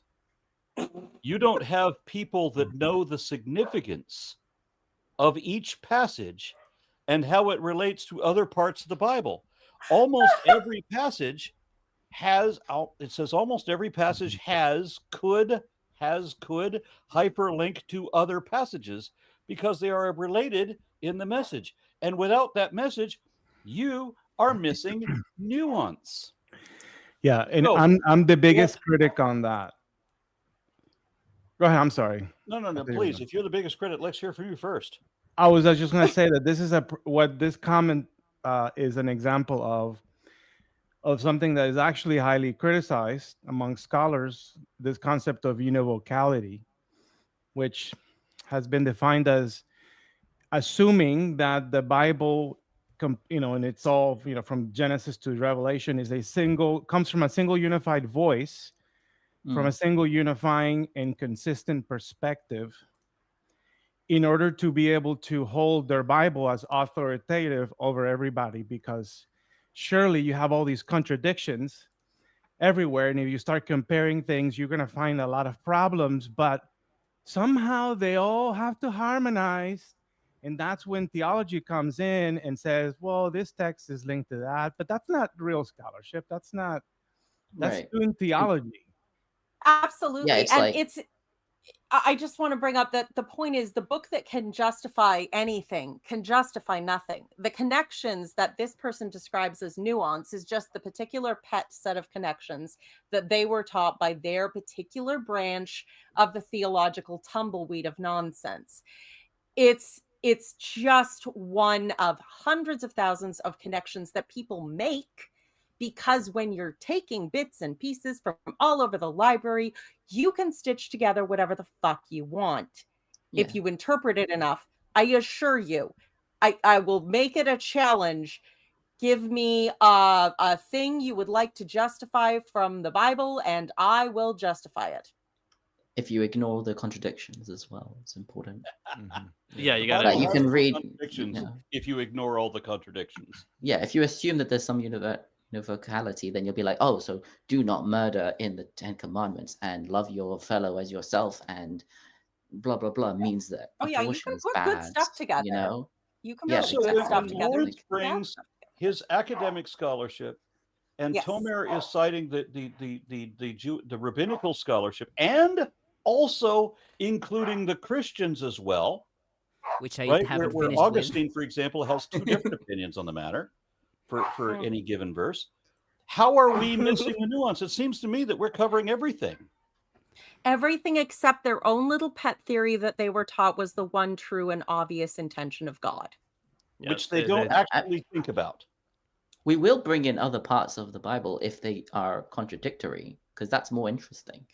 Not even that's contradictory, m- but even if they're relevant. Like the thing is, if we see like a motif that pops up a lot, I will we will talk about other times it appears, so we can talk Tons of about the times. importance of the motif. Mm, Uh, right. But just tying verses together where you kind of like them to be tied together is not enough. So I would argue that the commentator is the one being nuanced about this, because you would, in order to understand these texts, you need to take them in their historical context, and in order to do that, you need to have a good understanding of the history of the period, the literature of the period, and how the people interacted with that literature. So if you And really want to have when a good it was actually potentially written. that too, yeah, you need to contextualize all of this stuff to understand it. So just tying it together with other verses in the Bible is not going to cut it. That is one step that you could take, but it's not enough. You need more. Right. Tomer? Yeah. Like Augustine again, who says that the two mothers can also symbolize two different people inside the same church. The first dominated by insincerity, the latter by the love of truth. Ugh. I mean, the thing is, can't you read it like the story, like the second one that he said, right, where it was like Christians that follow the letter of the law or whatever, and it's like, like Christians that follow Christianity without thinking are more like the mother who says, cut it in half, than the one who's like, what, Blind adherence to rules, loss of humanity. Yeah. Yeah. Whatever. Yeah, Ambrose and Augustine. So Ambrose writes that the innocent mother is also a symbol of excellence. And then Augustine writes that distinguishes the true church from any Arian heresy. Arian, by the way, in this context, spelled Arius. it's from Arius, Arius. The guy that in the early church thought that Jesus was just another creation, another created being of the Father. So that was like the big thing about the Council of Nicaea was Arianism. Yeah, and I love how is it- it has nothing to do with the weird race theory that was co-opted and mutilated by certain people. That's normally But pronounced Arian rather than Arian, Arian. yeah. The thing I just love the line about the excellence of the church, because if you read throughout time, you can see all the bragging about the excellence of the church, but they're always very, very selective in what exactly should be counted towards them, and very quick to dismiss any group that doesn't make them look good as not true, which is, yeah. My Unfinished Journey offers $6.66. Says, "Hail Nero, hail Aaron and Panel, and hail diced babies." Now, don't go making me hungry. And then I have so many questions about this name. My Unfinished Sock offers $2 and says, "Don't dice your socks. Use them to like and share."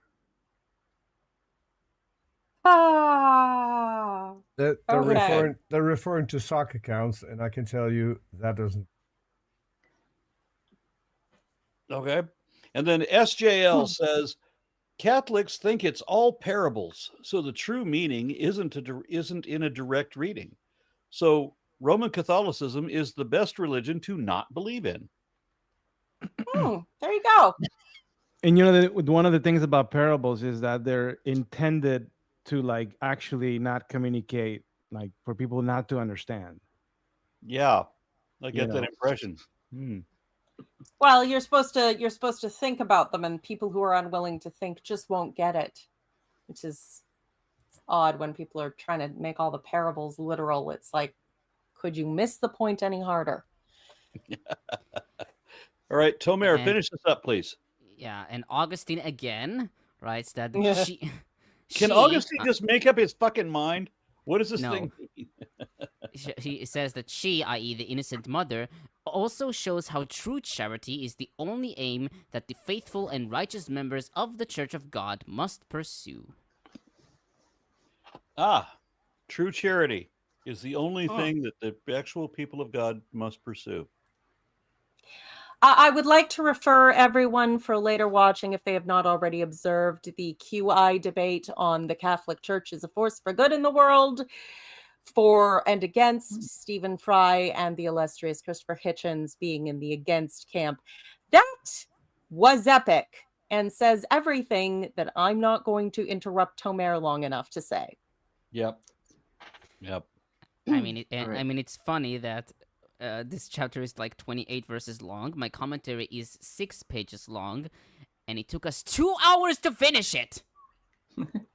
It's okay. We'll do the next one very quick. That sounds like a personal problem.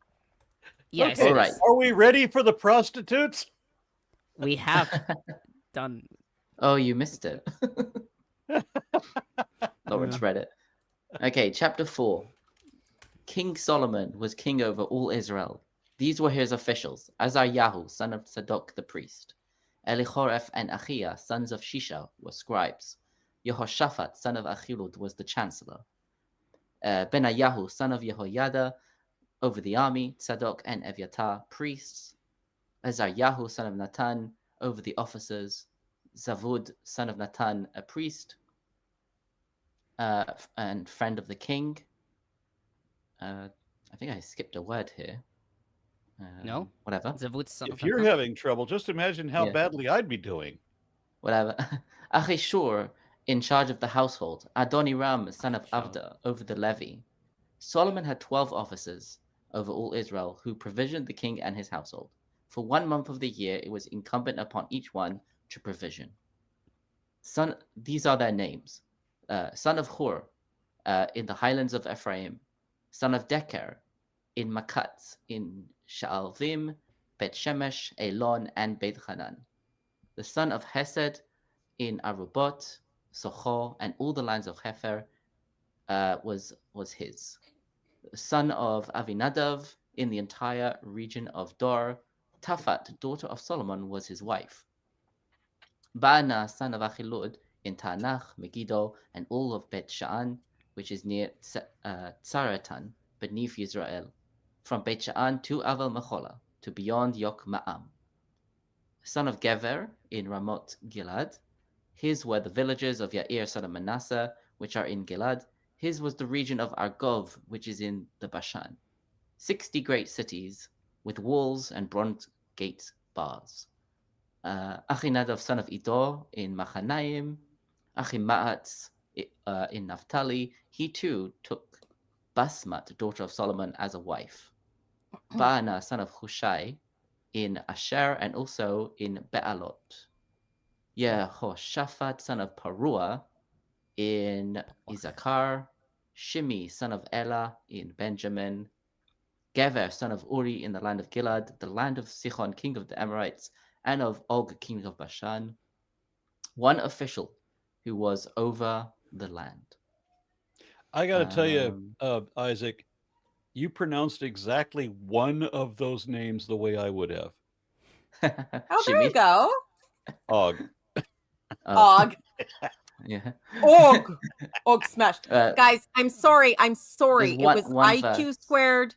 I just, in the comment earlier, it was IQ squared, not QI squares. The guys in the comments are just, It was, QI was a British program I was discussing with my sister the other day. I just had a little, I thought, Judah and Israel were numerous like the sand that is by the sea in abundance, eating and drinking and rejoicing. I should note this out. In the Old Testament, the chapter 4 is like verses 20 through 34. In the Masoretic text, it is chapter 5 verses 1 through 14. Sorry, I have no idea why. So I just read chapter 4, but you're saying in of the Masoretic text. The Masoretic text, in the but Old Testament, continues. In the Old Testament, it continues from verse 21 to 34, which in the Masoretic text is verse 1 through 14. Oh, of the next chapter. So yeah, should I stop here? We should. Yeah, we should stop here. Okay. And discuss. Okay. Okay. Well, the only really interesting thing that I could see about this chapter was that it mentions Aviatar, Sadok as priest, but it also mentions the son of Sadok as the priest. Yeah. So, to me, that seems like a inconsistency. Azariahu, son of Sadok, the priest, and then it mentions Sadok and Aviatar, and we already had the story where Aviatar was kind of banished to his hometown and like under house arrest. Wait, Azariahu? So, like, I think that's what it says. Azariahu is son of Nathan. Well, in verse 2 it says the first name of the list. Azariahu, son of Sadok. Okay. Yeah. So it could be that it's saying that Azariahu was the son of Sadok, who is a priest, but then it doesn't give him a title himself. So it seems to be that it's saying that Azariahu is the priest, and his father was Sadok, which we know is a priest as well. But so it's ambiguous, I guess. But the fact that he doesn't have any other title in this verse means that HaKohen, the priest, is referring to him and not his father. Okay. So that seems to be the only weird thing about this chapter that I could see. I don't know. Are there any job titles here that don't really make sense? I mean, don't not know. not really. I mean, I think the commentators are like at least Cogan has a very detailed like description of Okay. each of each of the verses, but I didn't do that out of brevity. So just did in general. So on verses 2 through 6, the date of this document is uncertain. Cogan notes Noth's opinion that this is an authentic record from the days of Solomon, from the royal archive in Jerusalem, while Long defined the list as a literary text deemed important for the author-editor, i.e. DH. Cogan writes that this list is no different from the lists of court personnel known from the royal archive at Nineveh during the Neo-Assyrian period. He writes, however, that such comparison cannot explain what end the original Israelite registration served. Fritz writes that DH, or the composer of the Solomon narrative, used such documents in his work without any further editing.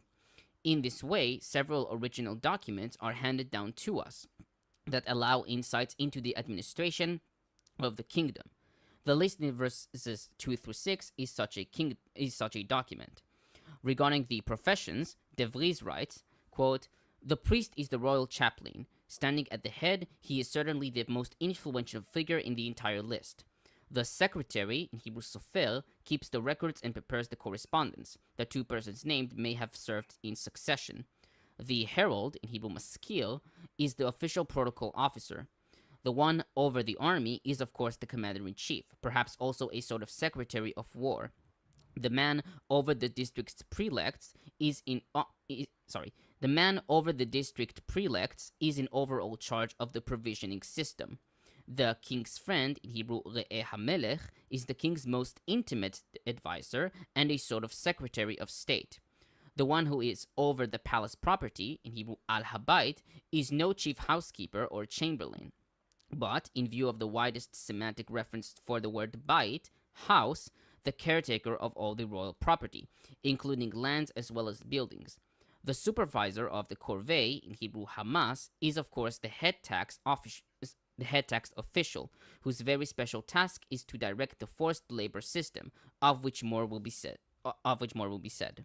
I mean, in his is commentary, the word mass meaning? It means tax in other places, right? So, how do we know when it's talking about tax and when it's talking about forced labor? I mean, I think it usually means forced labor, right? It's Well, maybe possible that's that how that it could have been started. the reason for the tax being the reason for the forced labor. Like, oh, you can pay the tax or you can do the forced labor. If you don't have the money, then, basically the poor are enslaved in the name of a tax. It could be either. This does give a bit of the impression, which you see other places, of lists copied from ancient records that don't necessarily remain independently, but they're woven into the text. And the argument over whether it's that or whether it's something with more mythological significance. Either way, this definitely shows a transition into the idea of having a more sort of standard court with court intrigues and marrying daughters and making these types of it could be a way to make an allyship with a foreign power, but also to honor an official who you're bringing up to, they've got all these tasks. Obviously he's going to need people to be close to him and put someone close in their house to make sure that everything is above board. It's also interesting that the 12 I guess they're supposed to be, each tribe has a prefect or whatever, governor, and they have to provide food for the king and his household. It's interesting to me that the list of names start off with like the son of blah blah blah, and then everyone else is kind of seems to be characters that we've met before, or reminiscent of. Oh yeah. Like we have Ben Hur, Ben Decker, Ben Hesed, Ben Abinadab, and then we have Bana, who we've met before. Then we have Ben Geber, another son of someone. Achinadab, son of Ido, I think is mentioned before. Achimatz, I think is mentioned before. There's another Bana. Of Hushai? Yeah, the only one I recognize is Ben Hur, the guy with the wicked chariot with the spikes on the side. I was going to say, I doubt it's the same Ben-Hur, unless he was the wandering Jew. And that started way sooner.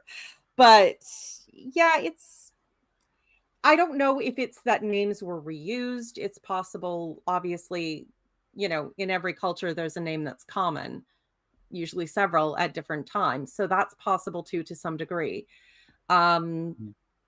Yeah, maybe they're trying to tie in the stories. Maybe they went back and built these stories to build out characters that originally came from a dry list, and tried to bring them into the story more. I don't know. It's hard to. I guess. The only one that doesn't have a father mentioned is Ahimaaz, and I guess because he's mentioned earlier in the story, I think. Then it's like, oh, we know who he is. We don't need to say who his father was. And the people that could have been an adjustment by a later scribe. Right, Maybe right. his father's name was originally in there, and a scribe just whatever. We mentioned him 2 pages ago. It's fine, and just skipped it. Yeah, and then I guess all the people who are just called son of blah blah blah. They're not important to the story, and so like it's just like, oh, there was the son of someone. Maybe his first name was something very common. Maybe his name was John. Bob.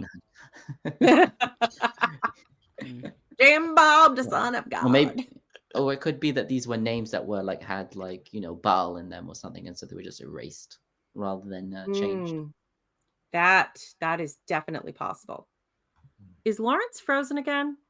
No. Nope. Never mind. Sorry. Yeah, sorry. Yeah, I was actually looking at the Septuagint text, because the numbering of, the numbering of these verses and chapters, is going to get kind of complicated.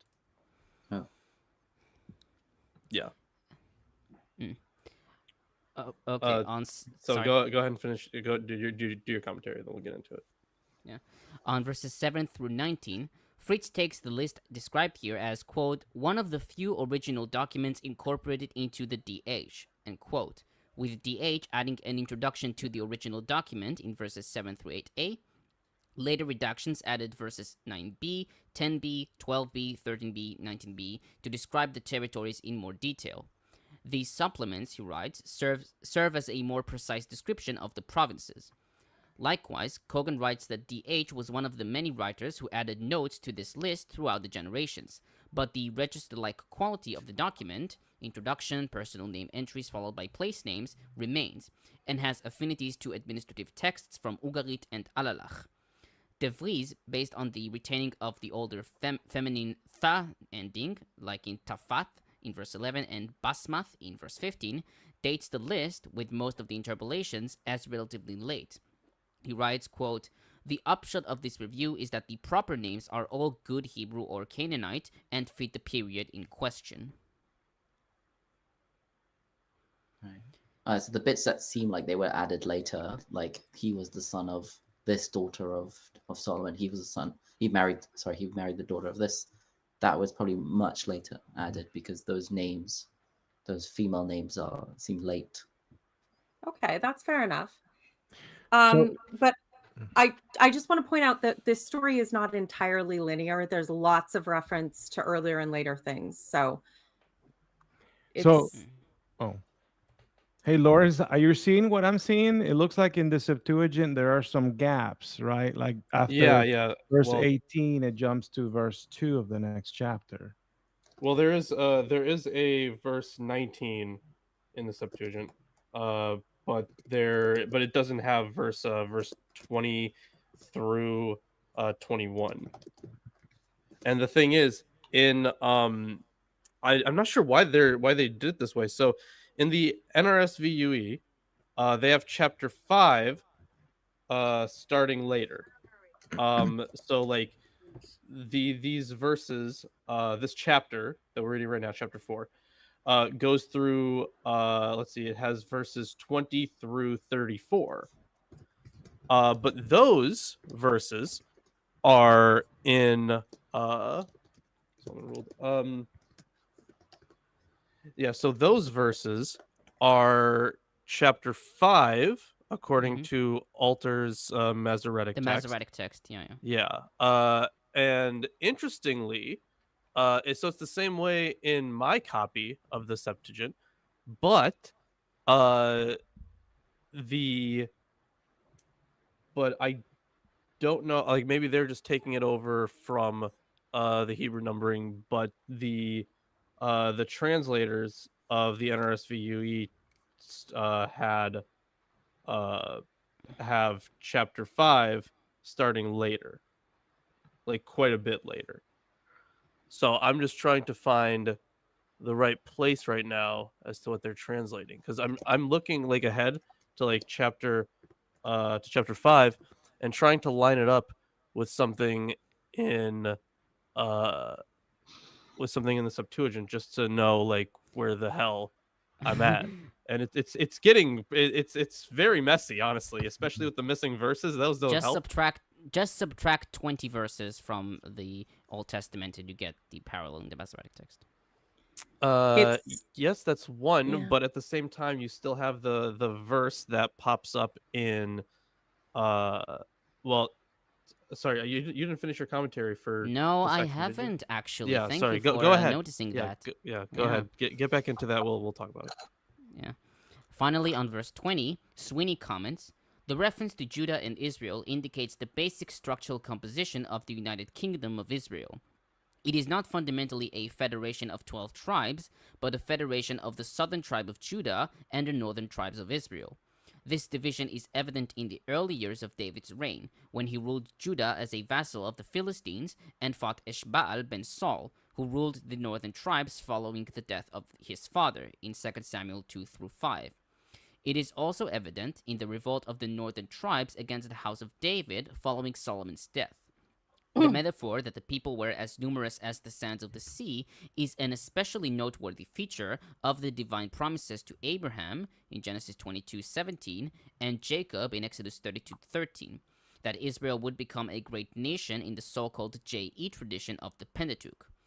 Overall, the portrayal of Judah's and Israel's unity, prosperity, and happiness under the rule of the Davidic monarch Solomon supports later claims for the reunification of Israel and Judah under a Davidic monarch. In other words, it's a myth.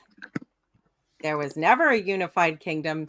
It was an attempt to call back to a golden age where we were all stronger together and we were all worshiping at the temple in Jerusalem, because of course the Judah way is really the original way, and if you could just come back, you could make Judah great again. I agree. Yeah, I'm done with this. All Wants right, to yeah, finish so the chapter? yeah, go ahead. Let's do that. Who wants to? Isaac? Oh, is that not Isaac? Okay. I think it's Isaac, right? Oh, should I continue into chapter what Yeah, I yeah. see as chapter 5? In your Okay. in your Yeah, chapter 5, but in the Old Into Testament what? it's To what? uh, Into what? 14. Up to where? 14. 14. Okay. Yeah, 14. Okay. Which Solomon. yeah, sorry. Okay, go ahead. Just Solomon's before wall- Hiram, king of Tyre. Yeah. Solomon's rule extended over all the kingdoms from the Euphrates to the land of the Philistines and the boundary of Egypt. They brought Solomon tribute and were subject to him all his life. Solomon's daily provisions consisted of 30 cors of semolina and 60 cors of flour, which apparently was about 220 liters or even 360 liters for one cor. 10 fattened oxen, 20 pasture-fed oxen, and 100 sheep and goats, besides deer and gazelles, roebucks, and fatted geese. For he controlled the whole region west of the Euphrates, all the kings west of the Euphrates, from Tifsa to Gaza, and he had peace on all his borders round about. All the days of Solomon, Judah, and Israel, from Dan to Beersheba, dwelt in safety, every family under his own vine and fig tree. Solomon had 40,000 stalls of horses for his chariotry and 12,000 riders. All these prefects, each during his month, would furnish provisions for King Solomon and for all who were admitted to King Solomon's table. They did not fall short in anything. They would also, each in his turn, deliver barley and straw for the horses and the swift steeds to the places where they were stationed. God endowed Solomon with wisdom and discernment in great measure, with understanding as vast as the sands on the seashore. Solomon's wisdom was greater than the wisdom of all the Kedemites, and then all the wisdom of the wisdom of the Egyptians. He was wiser than anybody else, including Ethan the Ezrahite, and Heman, Chalkol, and Darda, the sons of Machol. His fame spread among all the surrounding nations. He composed 3,000 proverbs, and his songs numbered 1,005. He discoursed about trees, from the cedar in Lebanon to the hyssop that grows out of the wall, and he discoursed about beasts, birds, creeping things, and fishes. Oh, continue. that is crazy. And Verse one more? 14. 14, yeah. Sorry. Envoys came from all peoples to hear Solomon's wisdom, by all the monarchs of the earth who had heard of his wisdom. You know, I have actually had it's quite amazing, because this idea of Solomon's great wisdom being the greatest ever because God said so, cringe as that is, it was actually given to me as a reason not to study foreign philosophies and ideas. Because why wouldn't you just go to the Proverbs? Because Solomon is the most wise person who will ever live, because he got it from God. So shouldn't you just read Proverbs instead of, learning about the I Ching and other ideas, just to open one's mind? That is not how you do not gain wisdom by closing your mind.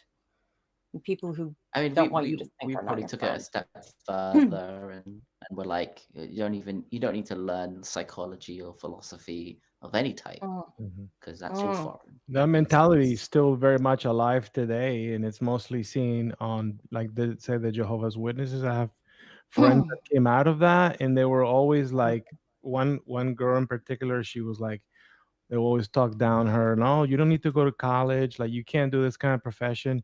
She wanted to be a paramedic, and they would not let her become a paramedic because that's a man job. That's a man role. Yeah, you'd have to touch. insane. You'd have to touch men. It's part of your job. It's exactly. Well, the Jehovah's Witnesses are against education, because education requires learning about actual sources.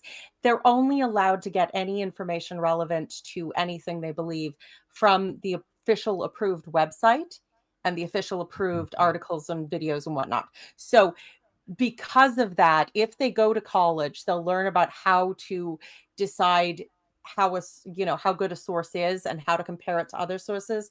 Then everything falls apart. So they keep their people poor and just make money off their labor by turning over kingdom halls as fast as they can. And it's made them enough to keep up with their child abuse lawsuits. And it seems like the only reason they don't like homeschool, like really bad quality, have their own schools, and they send their kids to the public schools, is so that their kids can experience the, like, not the bullying, but like the persecution of not being that kid that doesn't celebrate their birthday and whatnot.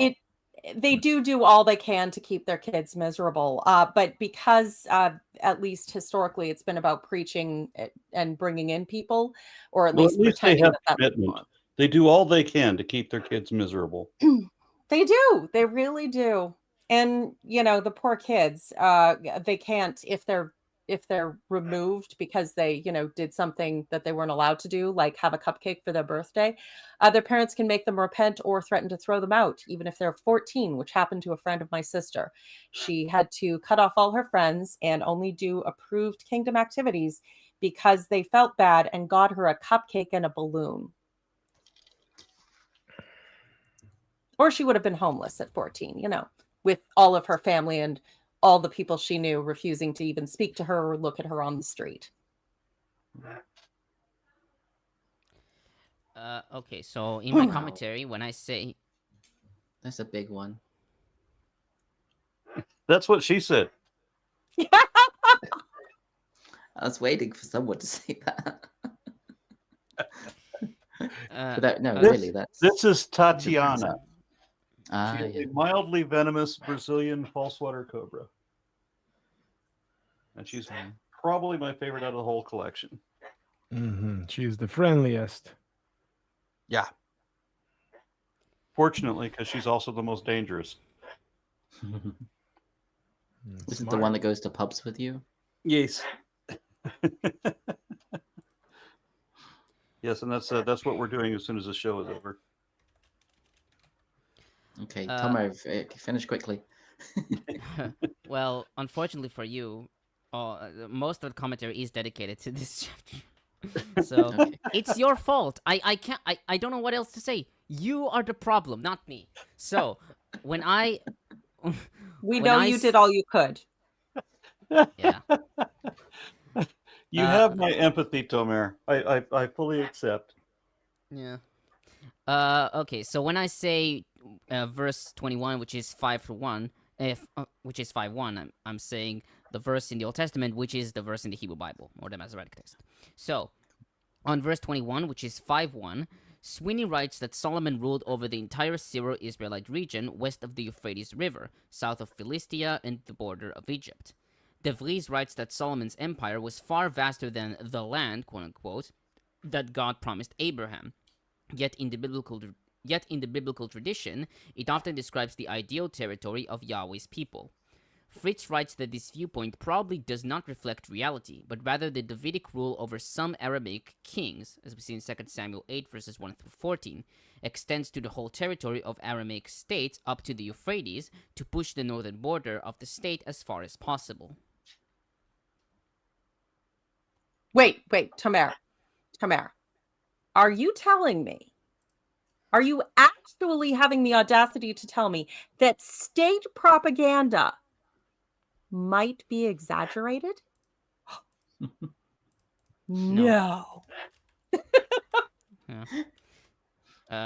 Okay. Yeah, I mean, Steinsaltz even says here that it's not like direct rule. It seems to imply this is like, vassals or some I sort mean, of like they the could kings have in the been region. the vassals, and at the Like time, it would have been kings- like, Yeah, we all know. I mean, we don't have any evidence that this actually ever happened. That there was an Israelite king that had, was considered supreme among other kings in the area. And it seems a bit far fetched that they had so much influence up to the Euphrates, but they still weren't able to do anything about the Philistines. And yet nobody has any record of going to see the great wise Solomon. Yeah, even Kimchi writes that they were afraid of him and they served him tribute and they worked worked under him. Yeah. Okay, on verses 22-23, which is 5:2-3, Cogan notes that many attempts have been made to calculate the quantities based on the given data. Abravanel, for example, estimated that the amount of food was enough for 60,000 men every day. According to the Banquet of Ashurbanipal II, circa 9th century BCE, Ashurbanipal had a large feast with around 69,000 invitees. According to Sweeney, the core unit is around 6.5 to 14 bushels. Thus, if Jerusalem's population numbered no more than 5,000, quote, or 500,000, I think. I don't know if I'll check that later. Probably more like 50,000, but yeah. Yeah, 50,000. 4,000. Yeah, 5,000 seems too little, and 500,000 seems a bit too much. No, he says no more than 5,000. I wasn't. Oh, really? Yeah. Yeah. The probably numbered no more than 5,000. Yeah, I didn't miss that. Thus, if Jerusalem's population numbered no more than 5,000, quote, it seems likely that these provisions were intended to support Solomon's administrative and military establishment throughout the land, to pay state debts, and to supply goods for international trade, end quote. Fritz, however, writes that such figures are, quote, grossly exaggerated and cannot be accurate, end quote, but serve to emphasize the size of the court and thus the mightiness of Solomon's rule. That makes a lot of sense because although it would be more than you would think, because of course you have to feed your servants and your cooks and your everybody and the guy who cleans your chamber pot. 12,000. Yeah, at the same 12,000 time, riders. That's definitely something that they do in writing. If you're going to talk about the importance of someone, if it's you're writing Victorian ladies, the lady where you talk the most about how intricate her wardrobe is the most important. This is the same kind of vibe. It just, Mm. And it seems that exaggerating. And it seems that it's even more exaggerated in the Greek text. For example, in verse 26, where it reads 4,000 stalls, it actually reads 40,000 stalls. Imagine 40,000 horse stalls. The Hebrew. I also do says not want to 40,000. muck that stable. The Hebrew also says 40,000. Well, one says 4,000. 40,000 stalls my and translation 12,000 riders. Let's see. What verse? 26. Oh, I have a comment on this. The Masoretic says 40,000. The Greek says 4,000. Yeah, I had yeah, it. I have I had it a the other comment way. on Wow. this. Thank you. Oh, okay. So the Greeks were like, that's a bit too much. Not just the There Greeks. you go. Not just the Greeks. Also Chronicles. But they I'll didn't get to change that. the number of riders? I'll get to that. Oh. No, I'm saying that. Oh, okay. We'll get to it in the commentary, Yeah. and then we can bring up Oved. Yeah, exactly. Mm. Don't. On 24 and 25, which is 5 verses 4 and 5, DeVries takes verses 4 and 5 to be a late expansion, since the designation west of the Euphrates River, in Hebrew Bechol Ever HaNahar, describes Syro-Palestine from a viewpoint eastward from the Euphrates and was the official name of the region in the Persian Empire. He also notes that Judah precedes Israel, which also indicates extreme lateness, since the reverse order is found in early documents where the two entities are mentioned together. Fritz notes that the phrase "under their vines and fig trees" is also found in late prophetic texts, such as Micah 4:4 and Zechariah 3:10. He notes that in post-exilic times, one looked to the time of Solomon. Quote, "Here the reality expected for the eschatological future had already been realized." End quote. Thus, he takes verse 5 to be a redactional addition from post-exilic times. It's jam tomorrow, but then you gaslight people for so long, and then you tell them, well, we did have jam yesterday. And, you build up this mythical ancient where it was all just exactly as you wish it were, and it will be again, because, and in reality, the good time is never there. There is nobody who actually gets to experience. Mm-hmm. The promises are never meant to be kept. On verse 26, which is 5:6, 4,000 stalls for chariot horses. The Hebrew Bible reads 40,000 stalls, a reading attested by most early translations and Josephus in Antiquities 8:41. According to 2 Chronicles 9:25, he had 4,000 stalls, a reading attested in the Vaticanus. Rashi, based on Sifrei Numbers 42, wrote that Solomon had 40,000 stables, and in each there were 4,000 partitions, or there were 4,000 stables, and in each there were 40,000 partitions. This reading is reflected by most traditional commentators. Kimchi wrote that Solomon has transgressed the prohibition that a king should not have multiple horses. He did so not because of war, but because of honor and prestige, so that they'll walk with him anywhere he goes. And Cogan writes, the inflated numbers employed here with reference to Solomon's horses and stalls, and later concerning the gold received as tribute, compare 10:14, reflect a literary fashion similar to one employed in Assyrian royal inscriptions, in which impossibly high numbers of booty and prisoners, as well as enemy dead, are recorded. Recent study by M. de Odorico of these texts has shown that stated quantities, quote, need not be necessarily exact, end quote, but are expected to represent a, quote, level of approximation, end quote, and often are an alternative to, quote, non-numerical quantifications, many, several, etc., end quote. Yeah, I mean, they're all Like one, a large couple, a numbers. few, many, a lot. Yeah, that's just what I said. 40,000. Yeah. And I think this also inspired the idea that there's like certain like chambers in the Temple Mount that were named like Solomon's stables, but most probably were not. Were just like much later Herodian storerooms or whatever. They're like they've been called like traditionally like Solomon's stables because they're like impressive or whatever. Yeah. I think it's part of the mosque now. Yeah. Yeah, okay. On verse 27, the district governors, each in his month, sighed to that nothing was lacking, which is 5:7 in the Masoretic text. DeVries comments, this is the basis for the early gloss in 4:7. From verses 7 through 19, it has been assumed that these officers worked on a 12-month calendar, each taking a given month each year. Perhaps that was the method, but verse 27, which is 5:7, merely states that they worked a month at a time in such a fashion as to leave no month uncovered. Hence, the number of months involved in this arrangement cannot be conjectured from this verse. The point is that what the about a needs leap of year? Listen. The point is that the needs of Solomon and his guests were never neglected. It is likely that during the months off, each prefect was hard at work collecting what he would eventually be called upon to deliver.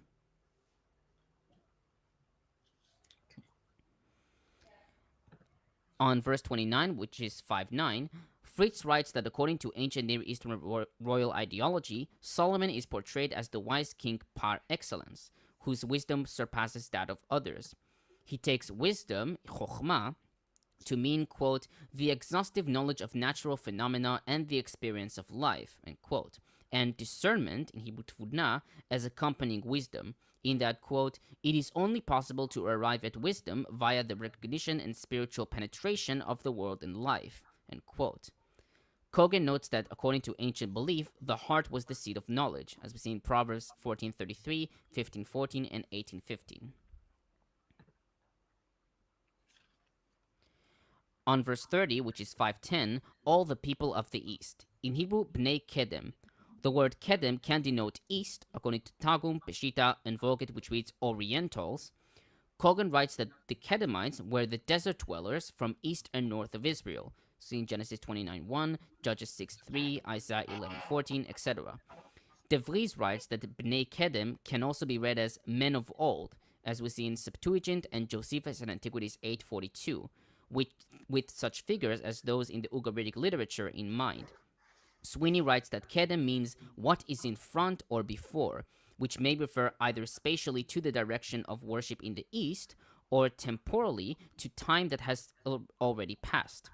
He also notes that Job was associated with the east and antiquity, as we see in Job 1:3. Rashi, Kara, and Kimchi wrote that they were wise in the field of astrology. I mean, they are there's mentioned, I think, with like, so Abraham's second wife, Keturah, like Abraham gives them gifts and they go to the east, I think it says.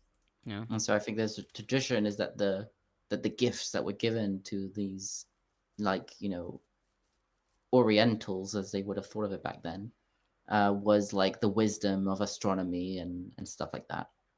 Mm-hmm. Because of like the tradition of people of the, and it seems that this is talking about the same idea that they thought of the people in the east having these gifts, Gifts of wisdom, which, if you look at their actual thinking patterns, are far closer to science than anything that existed in the West at that time. It's it's just, I find it very ironic idea. Oh yes, these cultures that are so much more advanced in wisdom than us are really just the cast-offs of our ancestors. Like, well, I mean, originally it probably wasn't referring. I mean, originally it was probably referring to, you know, like when they thought of the people in the east, they might have been talking about, like, you know, Sumerian, Akkadian, Babylonian, Persian cultures. And then those over that were time, closer to India would have, you know, and then at some point there's the Silk Road and ideas of, you know, Confucianism and Taoism. But the point is, it's not unique to the Jewish people to have that kind of, you know, really obvious copium about your insecurities and inferiority complexes and stuff. That's something a lot of nations and people have done. But it's not healthy or admirable or honest or anything that I actually want in my life. So On 5, which is on 31, which is 5:11, the sons of Machol. Several traditional commentators take Machol to mean knowing how to compose psalms which are recited with the accompaniment of dance and song, according to Rashi and Kara. Likewise, Cogan notes Albright's opinion that the sons of Machol were a group of musicians, based on the meaning circle dance for Machol, and thus members of the orchestral guild. Although he writes that this is conjectural, Sweeney writes that this is probable based on cognates with other ancient Near Eastern languages. For example, kalkol is sometimes associated with the Egyptian kulkul or kulkul. Let me just see if I pronounced it right. Kalkol, yeah. Which Egyptian kulkul or kulkul, a 13th century female singer for the god Ptah, ruler of Ashkelon. Likewise, DeVries renders choristers based on Ethan's association with the temple singers, see in Psalms 88:1 and 89:1. Did you say that was verse 35? No, 31. Okay. I I'm said sorry. 31, which is 5:11. Okay, gotcha. Sorry. Thanks. Yeah, sorry. Yeah, I mean, these names do come up later. There was Chronicles, First Chronicles 2, chapter 2, yeah, verse obviously. 6. And it says, so it mentions, Zimri and Eitan, which is interesting that it seems to imply, from just reading the verse, it seems to imply that Eitan the Ezrahite is separate from the other three, which are the sons of Machol, but it seems that they are supposed to be all siblings. But for some reason, the way it's written is kind of weird. Whatever. I mean, I there's assume also those this traditional idea, which I think you're going to say, right? No, what? Oh, that Rashi has this thing where he's like, there's a midrash in the Pesikta which says that that Adam is Eitan Mizrahi. Oh, yeah. Sorry, all men is Eitan refers to Adam. Eitan Mizrahi is Abraham. Haman is Moses. Halkol is Joseph, and Darda is the generation of the wilderness. And Mochol were forgiven for the acts of the golden calf. So it's like, I don't know exactly what he's trying to give here, but yeah, I guess they're trying to say it's prophetic or whatever. For me, the funny thing is Ezrach in modern Hebrew is citizen, so it's Eitan the citizen. In modern Hebrew. Right. Yeah. Right. Yeah. On 31, which is 5:12, Rashi takes 1,000 to mean worth studying, and thus the reading Shloshet Alafim Mashal means 3 proverbs worthy of study, noting that 3 times it is written the Proverbs of Solomon in the book of Proverbs, 1:1, 10:1, and 25:1. Kimchi wrote that for each verse that Solomon wrote, there should be 2 or 3 interpretations, and from there we get 3,000 proverbs. Gersonides wrote that Proverbs and Song of Songs were part of these proverbs, but since the rest of the songs were not written through the Holy Spirit, they were omitted from the Bible. DeVries writes that Proverbs in Hebrew mashal has a late technical meaning, wise saying or aphorism. He writes that while the claim may not directly reveal acquaintance with the book of Proverbs, it does reflect the tradition behind it. Fritz suggested that the figures listed here are probably the result of gematria, but he writes that the round figures do not represent actual numbers. On 33, which is 5:13, traditional commentators wrote that this verse represents Solomon's scientific knowledge.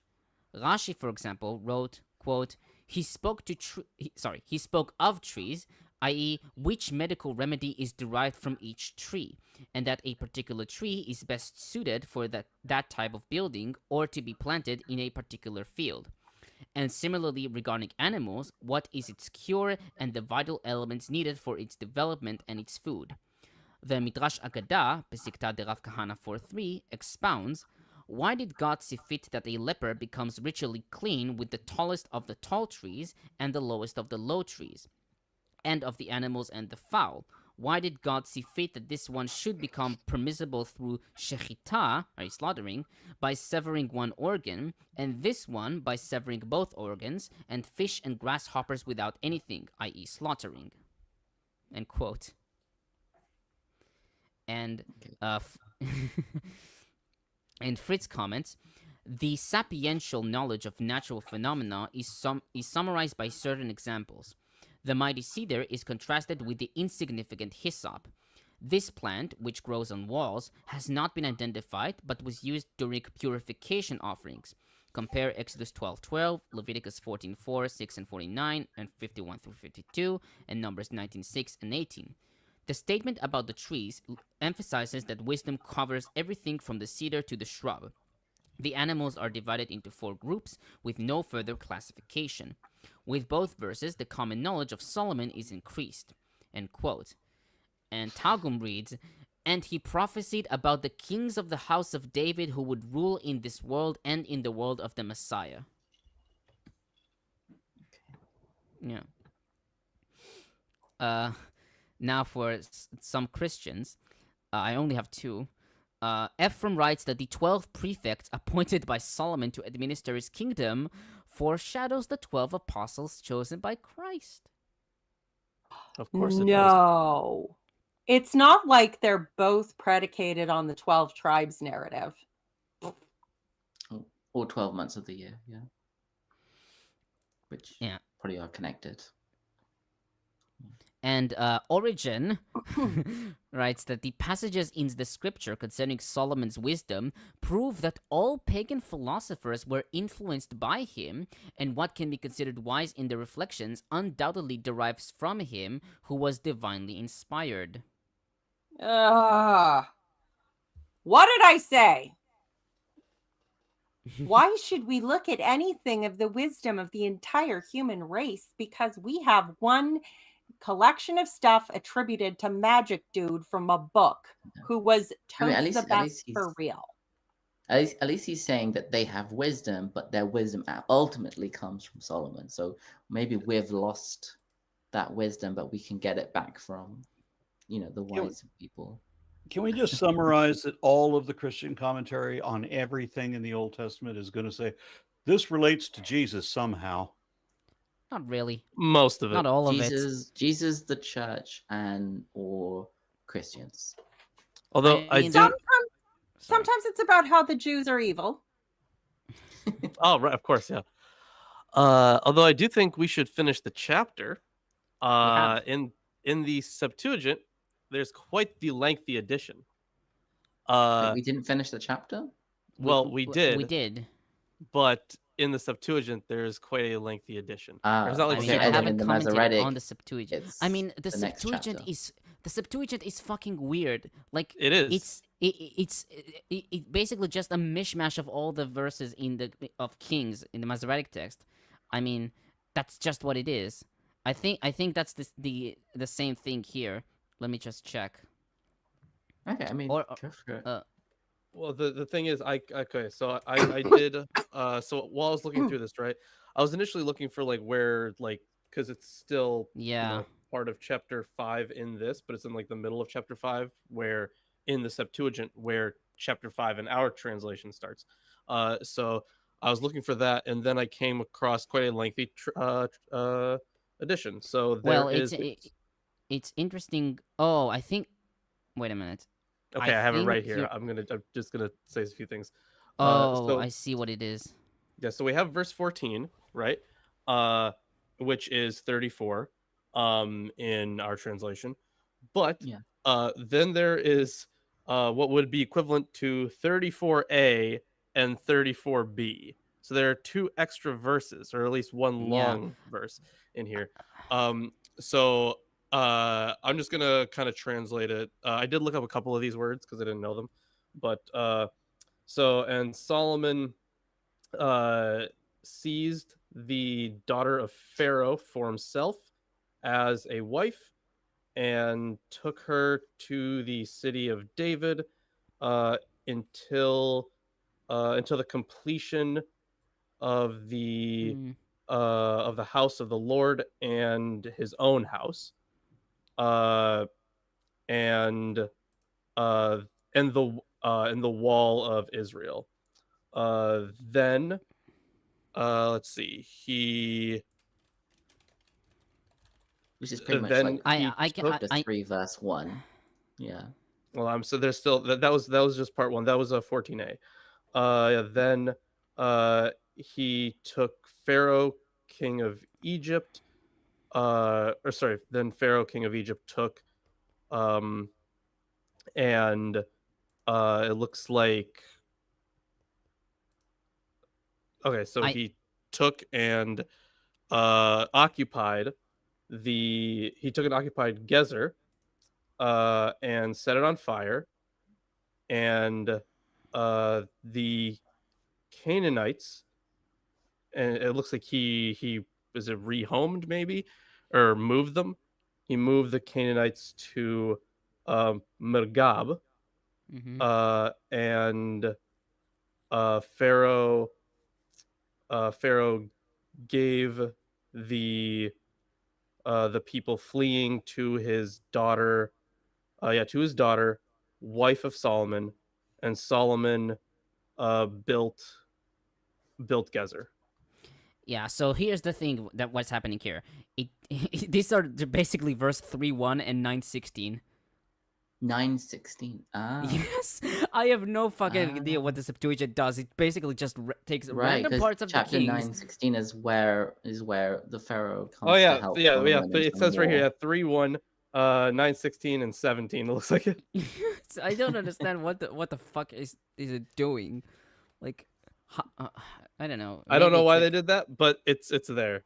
And I'm Yeah. proud of myself for only looking up like 2 of these words, by the way. Yeah. I mean, it could have been like a note or something that someone wrote, like, oh yeah, chapter 3:1 is mentions Pharaoh's daughter, because later on chapter 9 this will happen, and so it kind of like wrote this thing about chapter 9 there, where it doesn't belong, Like a cross reference. In the maybe. classical Bibles, they have the 2 columns, and there's a little thing in the middle where they have all the little references to cross-reference to verses, as usually as. But here it's aligned with written out the whole verse. symbology. And which version of the Septuagint has that? All of them, Well, or- the thing is, this one is Ralph's Handhart Septuagint. So this one uses Alexandrinus and Vaticanus as their primary text. But in case anyone was questioning my Greek abilities, this is what I was translating. I don't know how well that's showing up. Oh, yeah. it's all Greek to me. It's all yeah, you fuckers. Oh God, everyone told the same joke. I didn't. All right, so the unlucky legume gifted What? 20 RN Raw memberships. Thank you. And then Matt White says, Tomer, how many Christians relate their commentary to Paul or Peter? I don't know. Have you noticed any? What? Yeah, we I haven't mean, really. Maybe, but like, no. Our resident slave of God says that the Septuagint is not inspired. Okay, princess, go look mean, up what the Septuagint is. Sometimes the Septuagint contains the more likely original reading. I mean, they mentioned But I'm Paul, saying, but like, not like. Isn't like every Christian translation based on the Septuagint? No. No. At some point it would have been, but no. And not just the Septuagint, based off Greek texts, but they were, Vulgate but as not well. specifically the Septuagint. Oh, okay. Oh, the whole New Testament is Greek texts, and it's Yeah, that's separate. But yeah, and they were referencing the Septuagint, but then translations. I guess the King James version would have been based on the Septuagint, definitely, right? Well, I mean, it depends on how far back you go, because like some of like the early translators were working on Hebrew text, but then they would translate into Greek text, and then that would be taken sometimes. Interesting. Which makes sense, because like a lot of modern Christian Bibles don't include all of these Septuagint editions and stuff. Well, and some of the, I mean, there are OG King James Version only people who believe that the Bible is best when not understood, Oh, which is a okay. very religious attitude. Where did Lawrence go? Okay. There Oh, he is. he's back. coming back. Sorry, don't know what happened there. He was having a moment. Yeah, him and me too, because I've got dogs in the living room that are just having a fit. One of them got into a CD library somehow, and I've been hearing crunching noises, wanting to know what that is, and he's eating CD cases. As long as it's the cases. But yeah, that's probably very bad for his stomach if he swallows anything. Yeah, Yeah, so I had to go in there and thing- clean that mess up. Oh. One interesting thing about the KJV is they had like Dutch people working on it, and some of the words, the English words, were spelt in a weird way from their perspective. So the English word ghost or geist, they were like, this doesn't make sense. You need to add an H. So they added an H to ghost. And because it's the KJV, it's the Bible, they never got rid of it. Maximum authority. Like ghost is spelt with an God. H. Just look at the Bible. Because they did it with other words like girl, for example, GIRL. They did it GHIRL in the KJV as well, I think. But they got rid of it afterwards. I think it's the KJV. Maybe I'm thinking of a different translation. Yeah. Well, girls don't matter, but Holy Ghosts, that's the important shit. Okay, are we done? That sounds like I mean, the thing is, I don't know how much commentary Tomer has on this. I mean, I have 6 pages of commentary on chapter 5. Oh, I thought you finished that. I did. I finished chapter 4. Okay. Okay, so if he has 6 pages, then we'll save it for next time. yeah. I mean, All right, I understand what you're saying. I'm sorry, Tomer. All right. Well, I'll see you next week then. Thank you so much. Join the Discord. Join the Discord. Subscribe to not only You Aaron, but Milwaukee Atheists, and to Mark's channel as well. you should Yep. join the Lost state of Discord because mind. you should join join the Thomas Discord. Discord. No, no, you should join the Discord because I have a song there that I published today, and I think you might enjoy it if you like folk or something. I don't know. Just Yeah, Mark's just got a go on song there coming out and too. Mhm. yeah, and also listen to the song that I published 2 weeks ago if you are on Discord. That is a big Is surprise it waiting folk for you. metal? No, it's just Then I'm not folk. interested. Yeah, fuck you. I love you. It's folk. It's not folkish. Let's go. Hmm. All right. Okay, Yeah, join I us. just had weed and I'm going to go eat lunch. So, Fucking Canadian. mwah. I know. Us and all our not freedom to do all the pleasant things. All right, and I'm going to take my snake out for a few drinks. As you do. Okay, well, have fun with your Normally you snake. take it out after you have a few drinks, but whatever.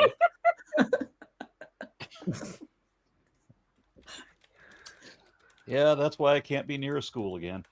Okay. No. I don't want to know, Okay. Aaron. Peter, cut it off because some god awful person is going to do a thing. So.